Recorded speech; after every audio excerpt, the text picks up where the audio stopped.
Hello बच्चा party, स्वागत है आपका एक बार फिर से अपने इस यूट्यूब चैनल पर। लास्ट क्लास में हम लोगों ने बात की थी, प्रीवियस ईयर के क्वेश्चन सॉल्व किए थे कुछ किसके, एटॉमिक स्ट्रक्चर फॉर नीट, है ना। सो आज की जो क्लास है, आज की क्लास में हम लोग सॉल्व करेंगे previous year questions for JEE Mains. और जेई मेंस के बेटा मैंने टोटल क्वेश्चंस देखे थे तो 175 प्लस 13 मतलब 190 के अराउंड बैठ रहे हैं ना, जिसमें अप्रैल शिफ्ट शिफ्ट नहीं है। तो मैंने क्या सोचा है कि जो हमारी ये टोटल क्वेश्चंस की जो सीरीज रहेगी जेई मेंस के प्रीवियस ईयर की, उसको मैं 3 पार्ट्स में डिवाइड किया है, part 1, part 2, part 3। So part 1 में हम लोग टोटल क्वेश्चन सॉल्व करेंगे, 50 तक देखेंगे, है ना। पार्ट 2 के अंदर भी 50 के अराउंड ही देखेंगे तो 100, बाकी के जितने भी बचे हुए होंगे उसको अपन लोग 3 में देखेंगे या फिर सेकंड वाले में थोड़े से बढ़ा देंगे। सो कोशिश करेंगे सारे क्वेश्चन सॉल्व करने की जितने भी हैं, जिससे हमारी जो प्रैक्टिस है वो एक बहुत अच्छे से हो जाएगी। एक बात और जस्ट मेरे को आप लोगों को बोलनी थी कि बेटा जो भी आप वीडियोस देख रहे हो ये जस्ट फन के लिए मत देखो। सामने तुम्हें दिख रहा है कि थंबनेल है और थंबनेल के अंदर हमें दिख रहा है कि मैं प्रीवियस ईयर के क्वेश्चंस कराए जा रहे हैं, तो इसको क्वेश्चंस को टास्क की तरीके से लो यार, है ना। जब तुम इसको वीडियो को देख रहे हो तो साथ में पेन ले लो और कॉपी ले लो, और जो क्वेश्चंस हैं वो डिस्क्रिप्शन लिंक में मैं डाल ही दूंगा, पीडीएफ, मतलब तुम्हारे पास पीडीएफ भी है। तो पहले उसको सॉल्व करो, उसको सॉल्व करो, नहीं आता है साथ में सॉल्यूशंस देखो। बात समझ में आ रहा है। जस्ट तुम सॉल्यूशन एक बार ऐसे देख लोगे, जो कि तुम जनरली देखते नहीं हो, सब लोग, है ना, कुछ लोग देखते हैं, सब लोग नहीं देखते हैं, क्योंकि इतना लंबा सॉल्यूशन कौन देखे। तो भाई प्रैक्टिस करनी है तो प्रैक्टिस कैसे भी करो, खुद सॉल्व कर लो उसको, फिर सॉल्यूशन देखो, या फिर साथ में प्रैक्टिस करो, साथ में सॉल्यूशन देखो। बात समझ में आ रहा है। मैं जस्ट क्या करूंगा, जितने भी क्वेश्चंस हैं हमारे पास उनको मैं एक बार डिस्कस कर लूंगा, तो जो भी कॉन्सेप्ट आप लोगों को नहीं समझ में आता होगा वो यहाँ से हम लोग क्या कर सकते हैं, क्लियर कर सकते हैं। तो ठीक है, चलिए फिर शुरुआत करते हैं आज की क्लास। बेटा सबसे पहले मैं कुछ क्वेश्चंस जो हैं वो प्रीवियस ईयर के 2025 से स्टार्ट कर रहा हूँ, है ना। 2025 जैन शिफ्ट, जनवरी वाली जो शिफ्ट थी उससे स्टार्ट करेंगे अपन लोग। करते हैं शुरुआत। बेटा पहला क्वेश्चन है आपका, ये पीडीएफ में, आपका डिस्क्रिप्शन लिंक में पहले आप पीडीएफ ले लो, डाउनलोड कर लो और उसके बाद में सॉल्यूशन देखना स्टार्ट करो, ठीक। पहला क्वेश्चन है आपका, क्वेश्चन नंबर 1, ये कह रहा है कि given below are the two statement, दो स्टेटमेंट दे रखी है मेरे को। Statement 1, the radii of isoelectronic species increase in the order. Basically मेरे पास क्या है बेटा, यहाँ पे मैग्नीशियम है, ये Mg+2 दिया है, और लेस देन Na+ दिया है, लेस देन F- दिया है, और लेस देन -2 दिया है। तो इस जगह पे दो कटायन है और दो अनायन है, सबके पास इलेक्ट्रॉन तो कैसे हैं, सेम है। इनके पास कितने हैं, 10, इसके पास कितने हैं, 10, इसके पास कितने हैं, 10, इसके पास कितने हैं, 10। इसके प्रोटॉन की बात करें तो इसके पास प्रोटॉन कितने होंगे, 12, इसके पास 11, इसके पास कितने होंगे, 9 होंगे, और इसके पास कितने होंगे, 8 होंगे। बात समझ में आ रहा है। यहाँ से मुझे ये पता लग रहा है कि सबसे ज्यादा जो प्रोटॉन है मेरे पास वो इसके पास है। प्रोटॉन कौन सा होता है, जो न्यूक्लियस है मेरे पास वहां पे पॉजिटिव चार्ज है, और इस साइड में ऑर्बिट साइन के अंदर क्या प्रेजेंट होता है, इलेक्ट्रॉन प्रेजेंट होता है। अब आप खुद सोचो, इनके 10 इलेक्ट्रॉन को 12 प्रोटॉन खींच रहे हैं, इनके 10 इलेक्ट्रॉन को 11 प्रोटॉन खींच रहे हैं, इनके 10 इलेक्ट्रॉन को 9 प्रोटॉन खींच रहे हैं, और इनके 10 इलेक्ट्रॉन को 8 प्रोटॉन खींच रहे हैं। तो सबसे ज्यादा प्रोटॉन कहाँ पे है, यहाँ पे। यदि सबसे ज्यादा प्रोटॉन इस जगह पे हैं तो भाई साहब इसका फोर्स ऑफ अट्रैक्शन जो इलेक्ट्रॉन के ऊपर होगा वो सबसे ज्यादा होगा, और सबसे ज्यादा होगा तो साइज सबसे छोटा होगा। यहाँ पे या तो तुम इलेक्ट्रॉन बाय प्रोटॉन के रेशियो से साइज निकाल सकते हो, या फिर आप निकाल सकते हो क्या, कि फॉर आइसो इलेक्ट्रॉनिक स्पीसीज, जितनी भी आइसो इलेक्ट्रॉनिक स्पीसीज होती हैं, आइसो इलेक्ट्रॉनिक स्पीसीज, इनके जब अपन लोग साइज की बात करते हैं ना बेटा, तो जो साइज होता है वो इनवर्सली प्रोपोर्शनल आता है किसके, जेड के। बस इतना याद रखो, जिसका साइज बड़ा होगा उसका एटॉमिक नंबर कैसा होगा, कम होगा, और जिसका साइज छोटा होगा उसका एटॉमिक नंबर कैसा होगा, ज्यादा, ठीक। स्टेटमेंट 1 जो है हमारी वो ट्रू है। दूसरा कह रहा था magnitude of electron gain enthalpy of halogen decreases in the order. Basically electron gain enthalpy दे रखा है, तो Cl, ये फ्लोरीन और ये ब्रोमीन और ये आयोडीन। हम लोगों को सबको पता है कि जो मेरे पास सेकंड पीरियड के एलिमेंट है, तो ये कौन से पीरियड के एलिमेंट हो गए, ये सेकंड पीरियड के एलिमेंट हो गए। और ये कौन से पीरियड का एलिमेंट है मेरे पास, ये थर्ड पीरियड का एलिमेंट है। तो जो थर्ड पीरियड के एलिमेंट की जो इलेक्ट्रॉन एफिनिटी की वैल्यू होती है वो ज्यादा होती है कंपेरिजन टू किससे, सेकंड पीरियड के एलिमेंट से। तो ये भी कैसा है मेरे पास, ये भी करेक्ट है, और ऊपर वाला भी कैसा है, ये भी करेक्ट है। जिन बच्चों ने, जो नए बच्चे हैं इस वीडियो को देखेंगे आफ्टर कंप्लीशन ऑफ किसका, एटॉमिक स्ट्रक्चर, तो ये सब चीजें पढ़ाई जाती हैं किसके अंदर, ये पढ़ाया जाएगा आपको पीरियोडिक क्लासिफिकेशन ऑफ एलिमेंट्स में। तो जो नेक्स्ट चैप्टर है हमारा पीरियोडिक क्लासिफिकेशन ऑफ एलिमेंट्स, उसके अंदर जितने भी ट्रेंड आएंगे वो सब हम कंप्लीट करेंगे। बेटा इसके हिसाब से जो आंसर आना चाहिए क्वेश्चन नंबर 1 का, वो होना चाहिए क्या, स्टेटमेंट 1 एंड 2 दोनों जो है वो करेक्ट है। क्लियर है। इसका आंसर आना चाहिए मेरे पास 4, ठीक। क्वेश्चन नंबर 2 क्या कह रहा है, if A naught is denoted as the Bohr radius of hydrogen atom, then what is the de Broglie wavelength of the electron present in second orbit of hydrogen atom? In short, जो मेरे पास bore radius जो होता है, radius का formula क्या होता है भाई, 0.529 into N square upon Z होता है, राइट।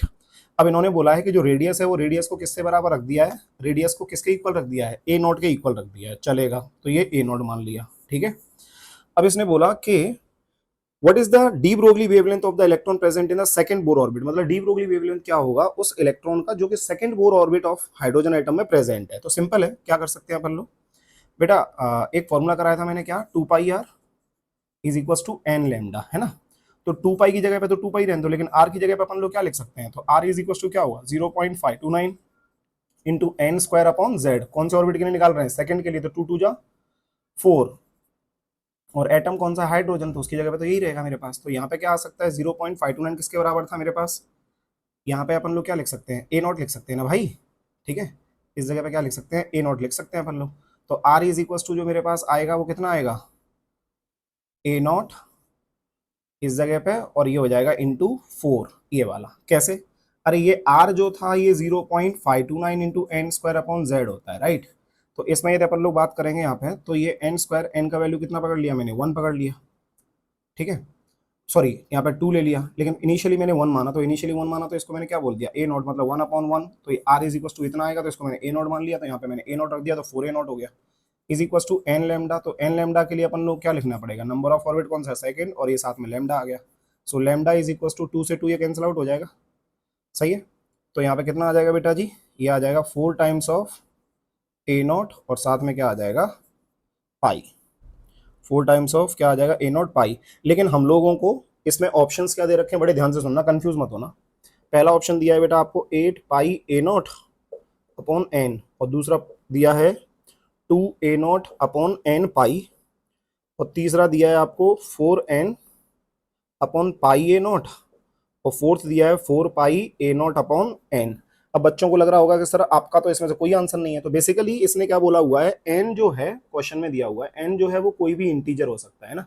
तो यदि मैं एन की वैल्यू को कितना मान लूँ, 2, तो एन की वैल्यू को यदि मैं 2 मान लूँ, तो 2 से इसको डिवाइड करोगे तो कितना आ जाएगा, 4 पाई ए नॉट। तो इसका आंसर आएगा फर्स्ट, क्योंकि यहाँ पे तुम एन की वैल्यू 2 पुट करोगे इस जगह पे, तो इसके बराबर आ नहीं सकता। 1 पुट करोगे तो 1 हो सकता है क्या इसके बराबर, बिल्कुल हो सकता है, बिल्कुल हो सकता है यहाँ पे 1, ठीक है।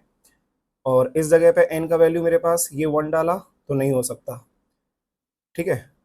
1 पुट करेंगे तो 4 पाई ए नॉट, n पुट करेंगे तो ये वाला ऑप्शन हो सकता है मेरे पास, 4 पाई ए नॉट अपॉन एन, बिल्कुल।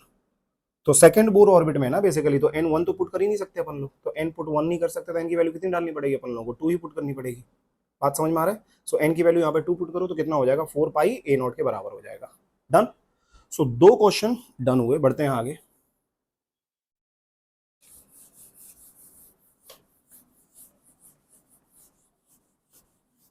सो इसका आंसर आ गया बेटा आपका 8 पाई ए नॉट अपॉन एन, ठीक है। और ये नंबर ऑफ वेव्स निकालने का फॉर्मूला था, है ना, हम लोगों ने एटॉमिक स्ट्रक्चर में किया हुआ डी ब्रोगली वेवलेंथ के अंदर। सो क्वेश्चन नंबर 3 क्या कह रहा है बेटा, क्वेश्चन नंबर 3 कह रहा है कि for hydrogen like species which of the following graph provides the most appropriate representation of E versus Z plot for constant n. So basically हमारे पास एनर्जी का फॉर्मूला क्या होता है, E is equal to 13.6 into Z square into 1/n1 square minus 1/n2 square. मान लेते हैं ये पूरी की पूरी वैल्यू जो है इतनी सारी ये कांस्टेंट है, तो यदि ये कांस्टेंट है इसको मैं क्या मान रहा हूँ x, तो इस साइड में मेरे पास क्या आ गया बेटा, y एक्सेस पे ये e है, और z x एक्सेस पे मैंने ये z लिया हुआ है। तो यहाँ से साफ साफ दिख रहा है कि y इसको मान लेता हूँ, तो y इज इक्वल टू इसको पूरे को क्या मान लेता हूँ, स्लोप मान लेता हूँ m, तो y इज इक्वल टू ये m x का क्या है, स्क्वायर। तो ये कैसा बनने वाला है, जल्दी बोलो फटाफट से, पैराबोला, है ना। सो इसमें 4 ऑप्शंस दिए हुए हैं, 4 ऑप्शंस कौन कौन से हैं बेटा, 4 ऑप्शंस हैं। पहला ऑप्शन दे रखा है आपको कुछ इस तरीके से, ये ओ बोल दिया है मतलब 0, एक ऐसा दिया है ना, ए ऑप्शन। दूसरा ऑप्शन क्या दिया है, कुछ इस तरीके से दे रखा है, ये वाला ऑप्शन। तीसरा ऑप्शन क्या दिया है, कुछ इस तरीके से दिया है। चौथा ऑप्शन क्या दिया है, कुछ इस तरीके से दिया है। तो भैया कौन सा आंसर आ जाएगा मेरे पास, ये ई, और ये कौन है, जेड। तो आंसर आएगा बाबूजी आपका ये चौथा वाला, ठीक है, y is equal to mx² का ग्राफ। चलिए बढ़ते हैं आगे। क्वेश्चन नंबर 3 के बाद में चलते हैं क्वेश्चन नंबर 4 के पास। क्वेश्चन नंबर 4, क्वेश्चन नंबर 4 कह रहा है बेटा द कैलकुलेट, ये सारे क्वेश्चंस किसके हैं बेटा, 2025 के क्वेश्चन चल रहे हैं, 2025 जैन वाला शिफ्ट है ना, जनवरी। क्वेश्चन नंबर 4 कह रहा है the calculated spin only magnetic moment of K3FeOH6, K3FeOH6 OH6, और एक है बेटा K4FeH2O6, कुछ ऐसे है ना, नहीं यहाँ पे भी OH ही है। ये क्वेश्चन है और इस क्वेश्चन में मेरे से ये बोल रहा है दो ऑप्शंस दे रखे हैं और मैग्नेटिक क्या निकालना है अपन लोगों को, स्पिन ओनली मैग्नेटिक मूवमेंट निकालना है। तो स्पिन ओनली मैग्नेटिक मूवमेंट निकालने के लिए हमारे पास क्या होना चाहिए बेटा, number of unpaired electron. Formula क्या होता है, root of n+2 bourse magneton, ये होता है, समझे। और इसके अंदर शॉर्टकट क्या था हमारे पास, शॉर्टकट ये था कि जो पॉइंट के आगे नंबर लिखा हुआ है, जैसे ये लिखा हुआ है नंबर, तो पॉइंट के आगे वाला जो होता है बेटा, ये साथ समझ लो 99% वही क्या होता है, नंबर ऑफ अनपेयर्ड इलेक्ट्रॉन होता है। नहीं विश्वास होता तो मैं बताता हूं अभी आपको। जैसे मान लो ये आया, इस एक पोटेशियम पे +1 है तो 3 पोटेशियम पे +3, यदि 3 पोटेशियम पे +3 है तो टोटल इसके ऊपर जो चार्ज आएगा बैलेंस करने के लिए वो -3 होना चाहिए। एक OH पे -1 होता है तो 6 OH पे -6, तो इसको बैलेंस करने के लिए इसके ऊपर चार्ज होना चाहिए +3। सिमिलरली इस पे +4 है तो यहाँ पे -4, यहाँ पे -6, तो यहाँ पे +2, तो ये वाला आयरन +2 में है, ये वाला आयरन +3 में है। यदि +3 वाले की बात करें तो Fe+3 26 एटॉमिक नंबर होता है। कॉन्फ़िगरेशन इसका Ar4s2 3d6 होना चाहिए। 3 इलेक्ट्रॉन निकालने हैं, 2 इलेक्ट्रॉन इसमें से गए, 1 इलेक्ट्रॉन इसमें से गया, इसके पास बचा 3d5। मतलब यहाँ पे कितने डब्बे होते हैं टोटल, डब्बे मतलब ऑर्बिटल, तो यहाँ पे 1 2 3 4 5 इस तरीके से आ जाएगा। Fe+2 की बात करेंगे बेटा तो अगेन 26 है, यहाँ पे क्या आ जाएगा, Ar आ जाएगा, यहाँ पे 4s2 3d6 आ जाएगा। 2 इलेक्ट्रॉन निकालो तो फिर दोबारा से कितने डब्बे, 5, 1 2 3 5, लेकिन इस बार इलेक्ट्रॉन जो अनपेयर्ड होंगे वो कितने होंगे, टोटल 4 अनपेयर्ड होंगे। तो n का वैल्यू यहाँ पे 4 है, n का वैल्यू यहाँ पे 5 है। अब मेरे से जस्ट ये बोल रहा है बेटा ऑप्शंस देखेंगे अपन लोग, ऑप्शन देखेंगे तो इसमें कौन सा ऑप्शन मेरा सूट कर जाएगा। तो पहला वाला मेरे पास कितना है 5.92, तो आंसर आ जाएगा कितना, फोर्थ। कैसे, तो इसका मेरे पास फोर्थ ऑप्शन में क्या दे रखा है 5.92 एंड 4.90 बोर्स मैग्नेटॉन, तो क्या सर इतना आएगा, अरे बिल्कुल आएगा, कैलकुलेट करके देख लो यार। इसके वैल्यू इसके अंदर पुट करो तो यहाँ पे μs इज इक्वल टू कितना आ जाएगा भाई, रूट ऑफ कितने अनपेयर्ड है 5, तो यहाँ पे कितना आ जाएगा 5+2, 5+2 7, 7 5 जा 35, 7 5 जा 35। अब μs जो आएगा वो √35 है। अब आपको पता है कि √36 होता तो कितना होता 6, लेकिन यहाँ पे कितना आ रहा है 5.92, सो सही है। सो इतना लंबा सॉल्व करने की जरूरत नहीं है, बस आप क्या कर लिया करो, बस ये देख लिया करो बोर्स मैग्नेटॉन जो वैल्यू दे रखी है उसके पॉइंट के आगे कौन सा वैल्यू, जो वैल्यू होती है वही क्या आएगा, नंबर ऑफ अनपेयर्ड इलेक्ट्रॉन्स। चलिए so question number 4 done. So answer क्या है इसका बेटा, फोर्थ है ना। क्वेश्चन नंबर 4 के बाद में बढ़ते हैं आगे।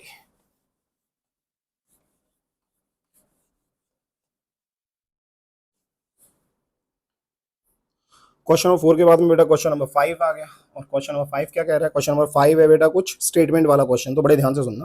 पहला कह रहा है statement 1, it is impossible to specify simultaneously with arbitrary precision both the linear momentum and the position of a particle. तो सही बात है, हम लोग क्या करना है, यदि हम हाइजेनबर्ग अनसर्टेनिटी प्रिंसिपल की बात करें तो उन्होंने हमको ये बताया था कि कोई भी मेरे पास मैटर या फिर कोई भी पार्टिकल है जो अंडर मोशन है, उसकी हम लोग 100% ऐसा बोलते हैं ना, किस चीज को, अनसर्टेनिटी इन वेवलेंथ और अनसर्टेनिटी इन मोमेंटम, दोनों को साइमल्टेनियसली कैलकुलेट नहीं कर सकते। मतलब यदि एक चीज को तुम 100% सही करने जाओगे तो दूसरी चीज 100% गलत हो जाएगी। बात समझ में आ रहा है। सो एग्जैक्टली प्रिसाइसली हम लोग इनकी पोजीशन और इसके मोमेंटम की वैल्यू को कैलकुलेट नहीं कर सकते। तो पहला वाला जो स्टेटमेंट है वो सही है। दूसरा कह रहा है कि if the uncertainty in the measurement of position and uncertainty in measurement of momentum are equal, यदि अनसर्टेनिटी इन मोमेंटम और अनसर्टेनिटी इन पोजीशन दोनों को इक्वल कर दिया, ठीक है, then the uncertainty in the measurement of velocity is इतना। So ये बेसिकली कह रहा है हमसे कि जो अनसर्टेनिटी होगा वेलोसिटी के अंदर वो बराबर होगा, मतलब ग्रेटर देन इक्वल होगा h अपॉन किसके, पाई इंटू 1/2m के बराबर। चलो भाई ये देखने के लिए अपन लोगों को क्या करना है, कुछ नहीं करना, अपने आप हो जाएगा। देखो फॉर्मूला क्या है, delta x m delta v greater than equals to h upon 4 pi. अब बेटा जी ये क्या अनसर्टेनिटी इन पोजीशन, ये क्या अनसर्टेनिटी इन वेलोसिटी, ये दोनों कैसे हैं, सेम है। तो सेम है तो मैंने डेल्टा x को किसके बराबर बोल दिया ब्रो, m डेल्टा v के बराबर। तो यहाँ पे क्या हो जाएगा, जल्दी बोलो, m डेल्टा v का square greater than equals to h upon 4 pi. So delta v square is equal to लिख देते हैं, वैसे इक्वल टू लिखना ही क्यों जब मैच ये करना है तो। So greater than equals to h upon 4 pi, साथ में आ जाएगा m स्क्वायर, ये स्क्वायर हटा देंगे, यहाँ पे आ जाएगा रूट, ये रूट आ जाएगा। तो delta v is greater than equals to ये 4 पाई है तो 4 निकाल लो बाहर, मतलब 1/2 बाहर आ जाएगा, ये m स्क्वायर है तो 1 बाहर आ जाएगा, m under root of h upon कितना कितना पाई। तो क्या यही है? यस यस यही है भाई, समझे? सो बेटा जी इसमें आपके स्टेटमेंट दोनों सही है ना? सो दोनों सही है बोले तो आंसर आएगा इसका 1। ठीक, नेक्स्ट क्वेश्चन नंबर चलते हैं बेटा 6। सो क्वेश्चन नंबर 6 क्या कहते हैं आपका? In a multi-electron atom, which of the following orbital describe three quantum number will have energy in the absence of electric and magnetic field? Sorry, फिर से पढ़ते हैं. In a multi-electron atom, which of the following orbital described by three quantum number will have same energy in absence of electric and magnetic field? So same energy होनी चाहिए, मतलब basically वो degenerated orbitals होने चाहिए in short. तो कौन कौन से होंगे? तो पहला देखो, पहले वाले में n इज इक्वल टू 1 है, l इज इक्वल टू 0 है, m इज इक्वल टू 0 है। ब्रो सबको पता है क्या हो जाएगा, n इज इक्वल टू 1 तो 1, l 0 तो 1s। सेकंड क्या कह रहा है? सेकंड कह रहा है n is equal to 2, l is equal to 0, m is equal to 0, तो ये हो जाएगा 2s। तो दोनों की एनर्जी सेम है क्या? ना, ये तो नहीं होगा। नेक्स्ट, n बराबर 2, l बराबर 1, m बराबर 1, तो ये हो जाएगा बेसिकली 2p। 2p का एक ऑर्बिटल हो गया ये वाला, है ना? डी, अगला क्या बोल रहा है? n is equal to 3, l is equal to 2, m is equal to 1, so ये हो जाएगा बेटा जी आपका 3D। ई एक और है, ये क्या बोल रहा है? n is equal to 3, l is equal to 2, m is equal to 0, तो ये भी हो जाएगा 3D। सो बेसिकली ये 3D में एक ऑर्बिटल है और एक 3D में ये ऑर्बिटल है, बट दोनों के दोनों आपस में क्या है? Degenerated orbital. क्या है ये? Degenerated orbital. तो सबकी एनर्जी कैसी होगी? अरे सेम होगी ना भाई, अभी अपन लोगों ने कैसे डब्बे बनाए थे इस तरीके से, है ना? 1 2 3 4 5। यदि इस जगह पे देखोगे तो यहाँ पे L की वैल्यू 2 है, तो इसकी वैल्यू कितनी होगी? -2 -1 0 +1 और +2। तो भाई सबकी एनर्जी आपस में कैसी है? सेम। इसको क्या बोलते हैं? 5 फोल्ड। क्या बोलते हैं इसको? 5 फोल्ड जनरेशी। क्या बोलते हैं इसको? 5 फोल्ड जनरेशी। ठीक है, इनकी एनर्जी कैसी है? सबकी आपस में सेम है। सो बेटा जी इसका आंसर आना चाहिए कौन कौन सा? D and E. So is there any option? Yes, answer है फोर्थ ऑप्शन। चलिए क्वेश्चन नंबर 6 के बाद में बढ़ते हैं आगे।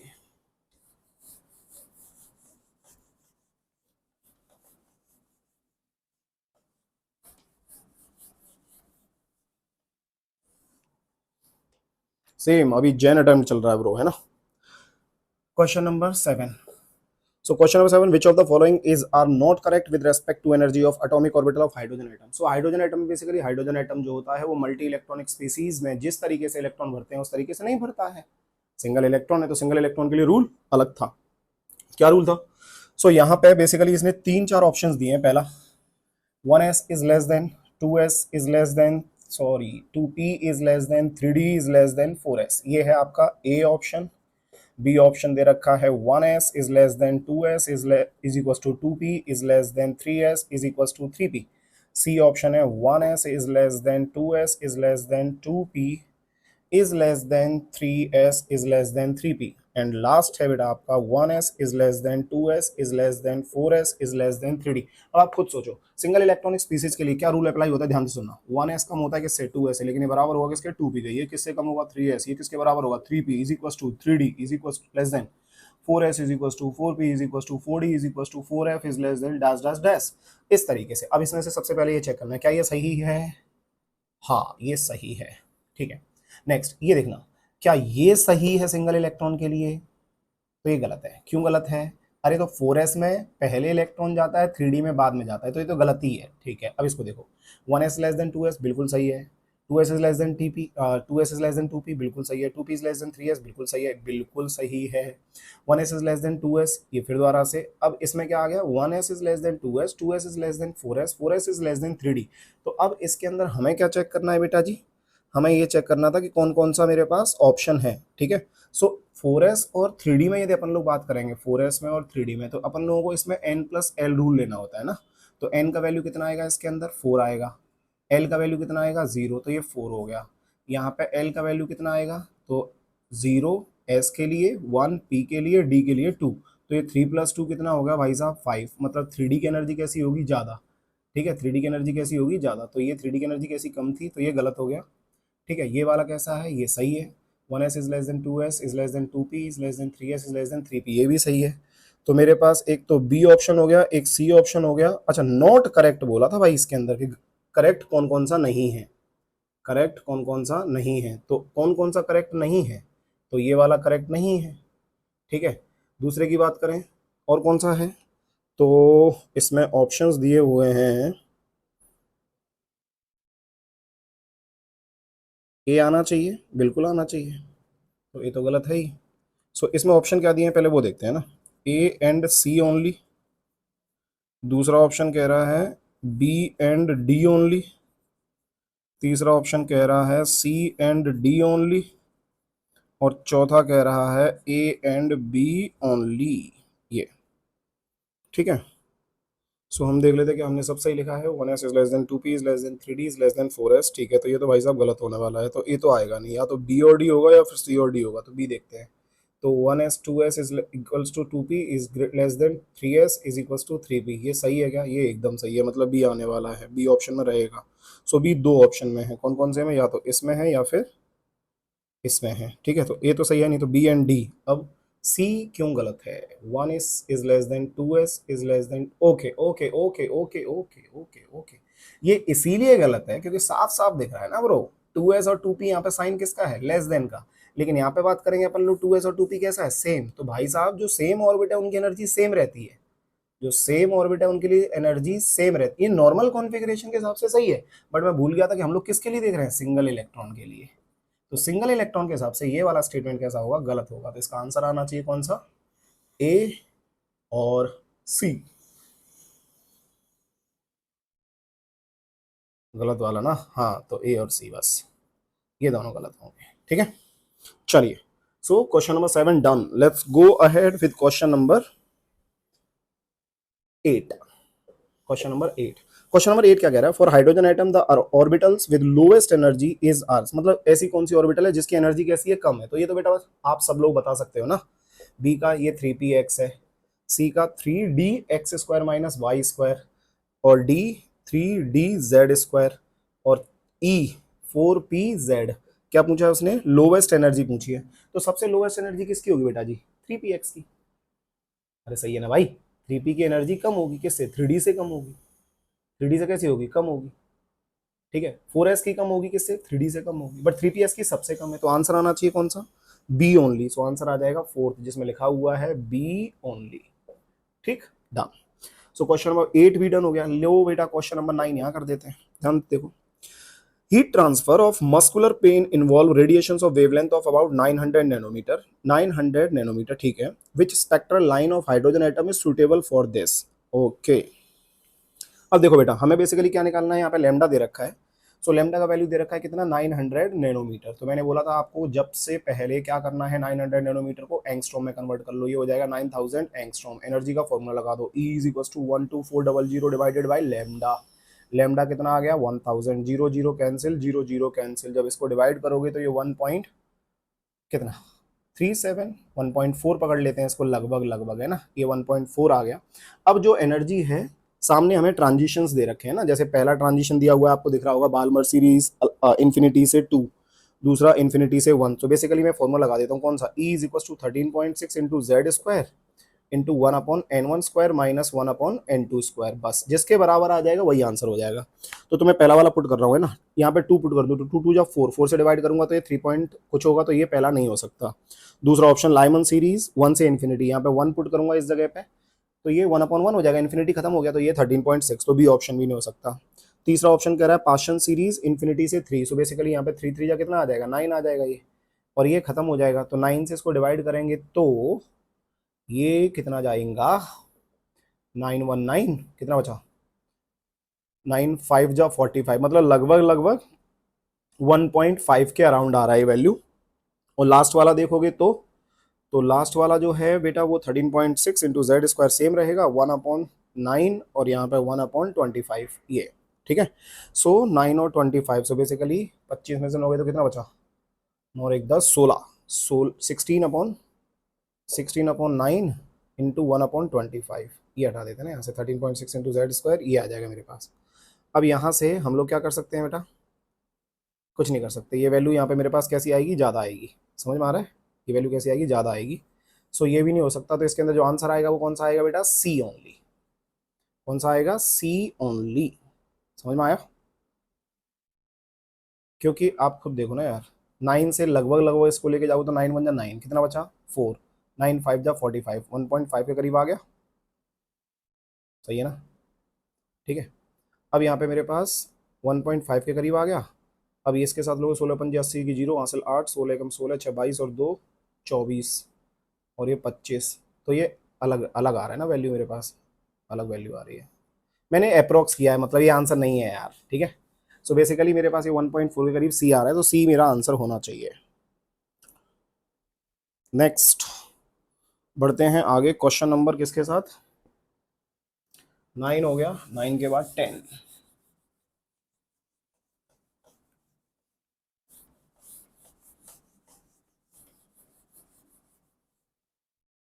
क्वेश्चन नंबर 9 के बाद में चलो बेटा अगला क्वेश्चन देखते हैं, क्वेश्चन नंबर 10। क्वेश्चन नंबर 10 क्या कह रहा है, given below are the two statement दे रखा है फिर दोबारा से। तो पहला स्टेटमेंट कह रहा है for a given shell the total number of allowed orbitals is given by n square, बिल्कुल सही है। मतलब जो हमारे पास नंबर ऑफ शेल होती हैं उसके अंदर नंबर ऑफ ऑर्बिटल्स निकालने हैं, तो नंबर ऑफ ऑर्बिटल्स निकालने का फॉर्मूला क्या होता है, पढ़ाया गया, yes, number of orbitals in a shell किसके बराबर होगा, n स्क्वायर। सर कैसे, अबे तो n का वैल्यू 1 पकड़, तो 1 स्क्वायर इज 1, मतलब फर्स्ट वाले में कौन सी ऑर्बिटल होती है, सिर्फ एक ही होती है ना, 1s का एक ही डब्बा होता है ना भाई। n इज इक्वल टू 2 में, तो 2 2 जा 4, तो एक कौन सा आएगा 2s और 3 किसके आएंगे 2p के, तो ये 4 हो गया। तो इस तरीके से निकाल सकते हैं, तो पहला स्टेटमेंट सही है। दूसरा कह रहा है for any subshell the special orientation of the orbitals is given bye -L2 + L, बिल्कुल सही है। ओरिएंटेशन कौन बताता है, मैग्नेटिक क्वांटम नंबर, और मैग्नेटिक क्वांटम नंबर का जो वैल्यू होता है बेटा वो कहां से कहां तक वेरी करता है, जल्दी बोलो, -L से लेकर +L तक। तो ये क्या बताते हैं, ये बेसिकली ओरिएंटेशन बताने किसका, ओरिएंटेशन बताते हैं ऑर्बिटल्स का, कि लाइक पी एक्स किस एक्स डायरेक्शन में कौन सी है, वाई डायरेक्शन में कौन सी है, like that P X P Y P Z, या फिर डी के D X Y D Y Z D Z X D X square minus Y square और डी जेड स्क्वायर, ठीक है। चलिए सो इसमें दोनों चीजें सही हैं, ये है ना, इसमें दोनों चीजें सही हैं, सो बोथ स्टेटमेंट आर कैसा ट्रू। सो इसका आंसर आएगा क्वेश्चन नंबर 3 का 3 3, both both are true. Question number 11 देखेंगे क्या है। Given below are the two statement about X-ray spectra of element. Statement 1, a plot of under root nu frequency, okay, versus atomic mass is a straight line. बिल्कुल नहीं बेटा, ये गलत है। So basically हमारे पास क्या होता है, root of nu is directly proportional to, यहाँ पे लिख देते हैं a into z minus b, ये होता है। a और b क्या होते हैं, यहाँ पे कांस्टेंट है। ये क्या है मेरे पास, ये रूट ऑफ फ्रीक्वेंसी है, और z क्या होता है मेरे पास, एटॉमिक नंबर। तो बेटा ये आप लोगों को पता होगा, ये किसमें पढ़ाते हैं, बेसिकली पीरियोडिक टेबल के अंदर है ना, मोस्लेज लॉ। सो बेसिकली इन साइंटिस्ट के द्वारा ये बोला गया था कि जो एलिमेंट हैं पीरियोडिक टेबल के अंदर, उनकी जो पीरियोडिसिटी है या फिर जो एलिमेंट है वो पीरियोडिक फंक्शन है किसके, देयर एटॉमिक नंबर, मतलब एटॉमिक नंबर के हिसाब से उनको क्या किया था, अरेंज किया था, ठीक है, किसको, एलिमेंट्स को। सो इसका ये कौन सा एक्सेस है, ये वाई एक्सेस है, ये कौन सा एक्सेस है, ये एक्स एक्सेस। तो वाई इज इक्वल टू कैसा ग्राफ बनेगा मेरे पास, ये एम एक्स वाला ग्राफ बन सकता है, क्लियर है, एम एक्स वाला ग्राफ बन सकता है, ठीक। सो यहाँ पे हम लोग ये बोल सकते हैं कि मास के नहीं होता, वो डायरेक्टली प्रोपोर्शनल टू होता है एटॉमिक नंबर। सो इसके अंदर स्टेटमेंट 1 जो है वो स्टेटमेंट 1 कैसी है बेटा, स्टेटमेंट 1 जो है वो है गलत और स्टेटमेंट 2 जो है वो है सही। तो आंसर आएगा इसके अंदर बेटा हमारा 2, second is the answer. Question number 12 कह रहा है radius of the first excited state of helium ion is given as A naught, ठीक है। सो बेसिकली हमें निकालना है radius of the first excited state of helium ion is given as A naught, ठीक है। So R is equal to क्या formula होता है भाई, 0.529 इंटू एन स्क्वायर अपॉन कितना जेड। फर्स्ट एक्साइटेड स्टेट मतलब क्या हो गया, 2 2 जा 4, यहाँ पे ये 4 आ गया, ठीक है। और स्टेट ऑफ हीलियम, हीलियम बोल रहा है तो हाइड्रोजन हीलियम बोले तो यहाँ पे कितना आ गया, 2 आ गया, सही है।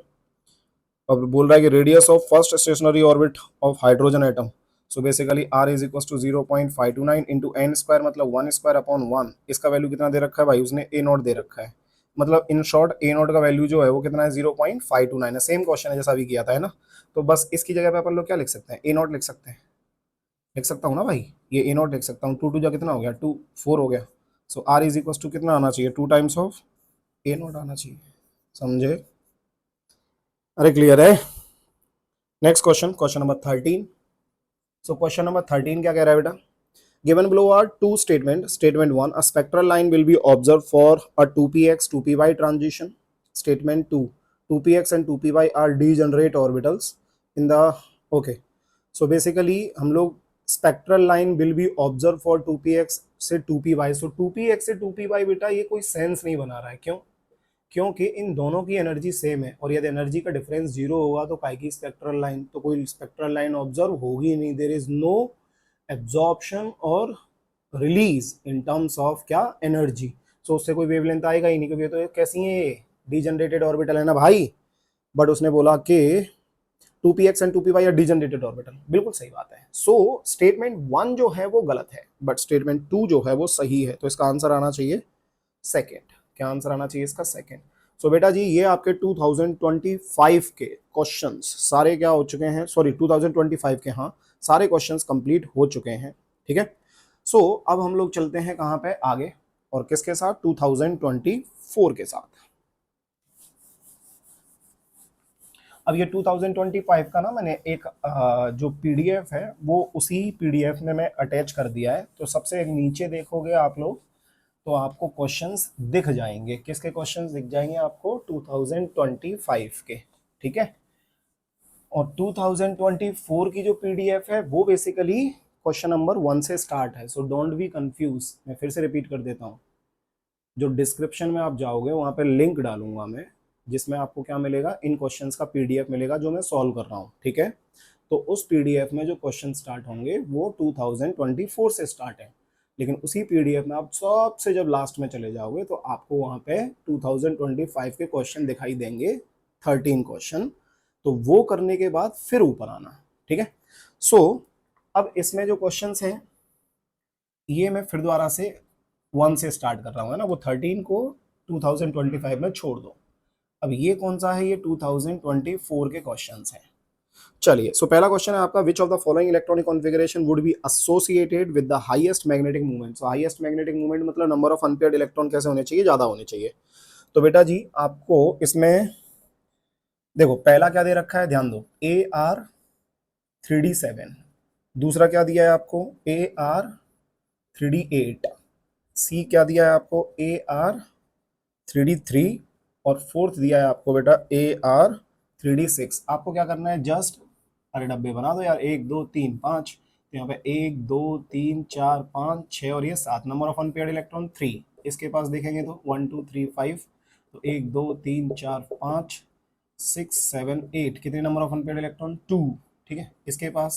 इसके पास नंबर ऑफ अनपेयर्ड इलेक्ट्रॉन है 1 2 3। इसके पास नंबर ऑफ अनपेयर्ड इलेक्ट्रॉन है 1 2 3 5 1 2 3 4 5 और ये 6। इसके पास है 4। तो सबसे ज्यादा अनपेयर्ड इलेक्ट्रॉन किसके पास है ब्रो? इसके पास तो आंसर यही हो जाएगा, ठीक है। सो आंसर हो गया इसका Delhi. Question number 2। Question number 2 कह रहा है बेटा, consider the following complex ion. मेरे पास 3 चीजें दे रखी हैं। एक पी है, पी दे रखा है, P is equal to FeF6 3 minus. Q जो है ये दे रखा है बेटा वेनेडियम VH2O6 2 प्लस। और एक क्वेश्चन दिया है बेटा आपको क्यू विच इज FeH2O6 और ये +2। Correct order of the complex ion according to their spin magnetic movement. Again इसका भी स्पिन मैग्नेटिक मूवमेंट निकालना है, बट इनका नॉर्मली नहीं निकलता। ये कोऑर्डिनेशन कंपाउंड में हम लोग सिखाते हैं बेटा, है ना। कोऑर्डिनेशन कंपाउंड में सिखाते हैं। तो हमें क्या करना है, यहाँ से बस समझना है क्या हो रहा है बेसिकली। ये मेरे पास क्या है, ये 6 इलेक्ट्रॉन है इसके पास, है ना, मतलब सॉरी -6 हो जाएगा इसके पास। तो इसके पास टोटल चार्ज कितना हो जाएगा भाई? ये +3 आ गया, ठीक है। वेनेडियम की बात करेंगे तो इस पर 0 रहता है, तो ये भी +2 आ गया, ठीक है। इसकी बात करेंगे अपन लोग तो H2O जो होता है मेरे पास ये न्यूट्रल रहता है, तो इस पर भी कितना आ गया? +2 आ गया। तो बेसिकली इनमें हम लोगों को ये देखना होता है कि इनको भरते कैसे हैं बेटा। तो ये यदि आप लोगों को समझ में नहीं आए तो आप लोग दुखी मत होना, क्योंकि ये कोऑर्डिनेशन कंपाउंड में हम लोग सीखते हैं, ठीक है। तो 2 ऑर्बिट्स में अपन लोग इनको निकालते हैं। एक को बोलते हैं T2G और एक को बोलते हैं EG। अब यहाँ पे हम लोगों ने देखा कि ये वीक फील्ड लिगेंड है। फ्लोरीन कैसा होता है मेरे पास? ये weak field ligand. Even H2O भी कैसा होता है? वीक फील्ड लिगेंड और न्यूट्रल। वीक फील्ड लिगेंड मतलब ये लोग अपने लोन पेयर्स को इजीली डोनेट, जल्दी बोलो, नहीं करते। समझ में आया? ये अपने लोन पेयर को इजीली डोनेट नहीं करेंगे। जो इजीली डोनेट करते हैं अपने लोन पेयर उनको बोलते हैं स्ट्रॉन्ग फील्ड लिगेंड। क्या बोलते हैं उनको? Strong field ligand. तो Fe का जो एटॉमिक नंबर है भाई वो कितना है? 26 है। 26 से तो क्या लिख सकते हैं? AR लिख सकते हैं, 4s2 3d6 लिख सकता हूँ, राइट। तो 4s2 3d6 3 इलेक्ट्रॉन निकालने हैं। पहले 4s2 से 2 इलेक्ट्रॉन, 3d6 से 1 इलेक्ट्रॉन, कितना बचेगा? 3d5 बचेगा। सारे के सारे मेरे पास कैसे हैं? अनपेयर्ड इलेक्ट्रॉन है। तो अनपेयर्ड इलेक्ट्रॉन है तो कैसे भर सकते हैं? 1 2 3 4 5, तो इसके पास 5 के 5 अनपेयर्ड इलेक्ट्रॉन है। वेनेडियम की बात करेंगे तो क्या था बेटा मेरे पास, साइंस टीचर वेरी क्रूअल, मांगे फीस, कोई नहीं कुछ जानता। So this is 21, 22, 23, 24, 25, 26, 27, 28, 29 and this is 30. So यहाँ पे वेनेडियम की बात करेंगे तो 23 आएगा, तो कॉन्फ़िगरेशन आ जाएगा इसका Ar4s2 3d, 18 2 20, 20 और 3 23, कितने इलेक्ट्रॉन निकालने हैं 2, तो इसके पास तो 3d3 होगा। तो बेसिकली इसके लिए क्या करेंगे 1 2 3, ऊपर वाले दोनों डब्बे खाली, ठीक है। इधर मेरे पास फिर से Fe आ गया, लेकिन इस बार क्या है बेटा, ये 26 एटॉमिक नंबर रहेगा, लेकिन ये +2 में है तो सिर्फ कौन जाएगा 4s 0, इधर क्या बचेगा 36 बचेगा, तो फिर यहाँ पे डब्बे कितने आएंगे 3 और यहाँ पे डब्बे कितने आएंगे 2, तो यहाँ पे 1 2 3 4 5 6, number of unpaired electron 4, number of unpaired electron 3, number of unpaired electron 5, तो ऑर्डर आना चाहिए क्या, P is greater then Q is, sorry ये दो Q कैसे हुए भैया, यार होगा, सो P is greater then R is greater then Q, ऐसा होना चाहिए। सो इसमें बेटा अपने पास क्या है, लेस देन के ऑर्डर में दे रखा है ना, तो P Q, तो P कैसा होना चाहिए, सही है, आंसर C आ जाएगा इसका, है ना, C आंसर, ठीक। सो question number 2 is also done. So total question कितने हो गए अपने 15, ठीक है, 2025 के 13 और 2024 के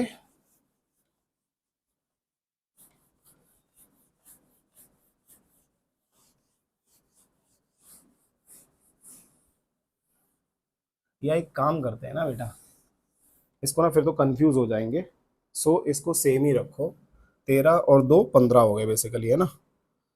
सो 15, क्वेश्चन नंबर 16 से सीधा स्टार्ट कर देता हूँ, ठीक है, बट छोड़ो यार फिर कंफ्यूज ही रहोगे। क्वेश्चन नंबर 3, क्वेश्चन नंबर 3 जो है ये बोला था इलेक्ट्रॉनिक कॉन्फ़िगरेशन फॉर नियोडाइमियम, तो बेसिकली बेटा इसमें तो कुछ करना ही नहीं है अपन लोगों को, नियोडाइमियम है 60 है ना, 60 एटॉमिक नंबर है इसका, यदि इसका एटॉमिक नंबर 60 है तो मैंने कल भी आपको बताया था, कुछ नहीं करना होता यार, ये ऐसे 1s 2s लिख दिया करो, है ना, 3s 4s 5s और ये 6s, इसके लिए 2p फिर 3p फिर 4p फिर 5p फिर 6p, फिर 3d फिर 4d फिर 5d फिर 6d, फिर ये 4f। आपको क्या करते आना है, जस्ट इस तरीके से आना है और इलेक्ट्रॉन भरते आना है, इस तरीके से, है ना, घूमते जाओ इलेक्ट्रॉन भरते आओ, इस तरीके से भरते आओ। तो सबसे पहले इलेक्ट्रॉन कितने जाएंगे इसमें, चलो भरते हैं ना, सबसे पहले 1s2 2s2 2p6 3s2 3p6 4s2 3d10 4p6 5s2 4d10 5p6 6s2 4f4, गिन लो, गिनते हैं 2 4 10 12 18 20 30 36 38 48 50 और ये 60, एकदम सही है। सो बेटा जी इसमें ऑप्शंस है मेरे पास, पहला ऑप्शन दे रखा है ए, वो क्या है जेनॉन 4f4 6s2, अब ध्यान देना सब लोग, है ना, यहाँ पे यदि अपन लोग बात करें बेटा जी किसकी, तो यहाँ पे helium, neon, argon, krypton and last is xenon और उसके बाद में रेडॉन। सो इसका एटॉमिक नंबर 2, फिर 2 10 18 36 54 86 36 54 एंड 86। सो बेटा इसमें जो इलेक्ट्रॉन जाते हैं, टोटल इलेक्ट्रॉन कितने चले गए मेरे पास, ये 54 चले गए, कितने चले गए जल्दी बोलो फटाफट से, ये 54 चले गए, तो 54 और इसके बाद में हमारे पास क्या आ रहा है, जेनॉन ही है ना यार, तो 2 10 18 36 54 86 एकदम सही है ना, अगर कर 0 रन आउट, बिल्कुल सही है। तो ये मेरे पास कितना आया 54 और 54 और ये 6 कितना हो गया 60, ठीक है। सो इसका जो ऑप्शन आ रहा है वो आंसर भी कौन सा होना चाहिए, यही होना चाहिए, क्यों, क्योंकि 6s में कितना भरा आपने 2 भरा, ये वाला चीज है ना, और 4f में कितना भरा आप लोगों ने 4, तो कॉन्फ़िगरेशन कौन सा आएगा 1, तो आंसर हो जाएगा बेटा जी आपका कौन सा ए, ठीक है। नेक्स्ट क्वेश्चन नंबर कौन सा 4, क्वेश्चन नंबर 4 जो है बच्चा पार्टी वो क्या है, the number of electron present in all the completely filled subshell having n is equal to 4 और s is equal to plus half. So in short basically हम लोगों को ये निकालना है कि सारे के सारे भरे हुए हैं किसके अंदर, n इज इक्वल टू 4 में। तो n इज इक्वल टू 4 में क्या क्या हो सकता है बेटा, 4s हो सकता है, 4p हो सकता है, 4d हो सकता है और 4f हो सकता है, और तो कुछ हो नहीं सकता। और इसने ये बोला कि इन सब में भी ये सब लोग भरे हुए हैं और आपको सिर्फ वो बताना है कि कितने इलेक्ट्रॉन होंगे जिनका स्पिन प्लस हाफ होगा। बड़ा सिंपल है यार। इसमें कितने डब्बे होते हैं, एक, तो एक होगा तो एक क्लॉकवाइज होगा। इसमें कितने डब्बे होते हैं, तीन, तो तीन होंगे तो तीन क्लॉकवाइज होंगे जिनका प्लस हाफ होगा। इसमें कितने डब्बे होते हैं, पांच, तो पांच होंगे तो अरे पांच इलेक्ट्रॉन होंगे। टोटल एक डब्बे में दो जाते हैं ना, एक ऑर्बिटल में दो, तो ये पांच हो गए। एफ में कितने आएंगे बेटा ऐसे ही, तो 1 2 3 5, देखना कितने हो गए, तीन और तीन छः और ये सात, तो 1 2 3 4 5 6 7, 7 प्लस कितना 5, कितना हो गया 12, 3 15 और एक 16। आंसर आएगा इसका 16। Answer is 16। ठीक, चलो बच्चा बाड़ी बढ़ते हैं आगे।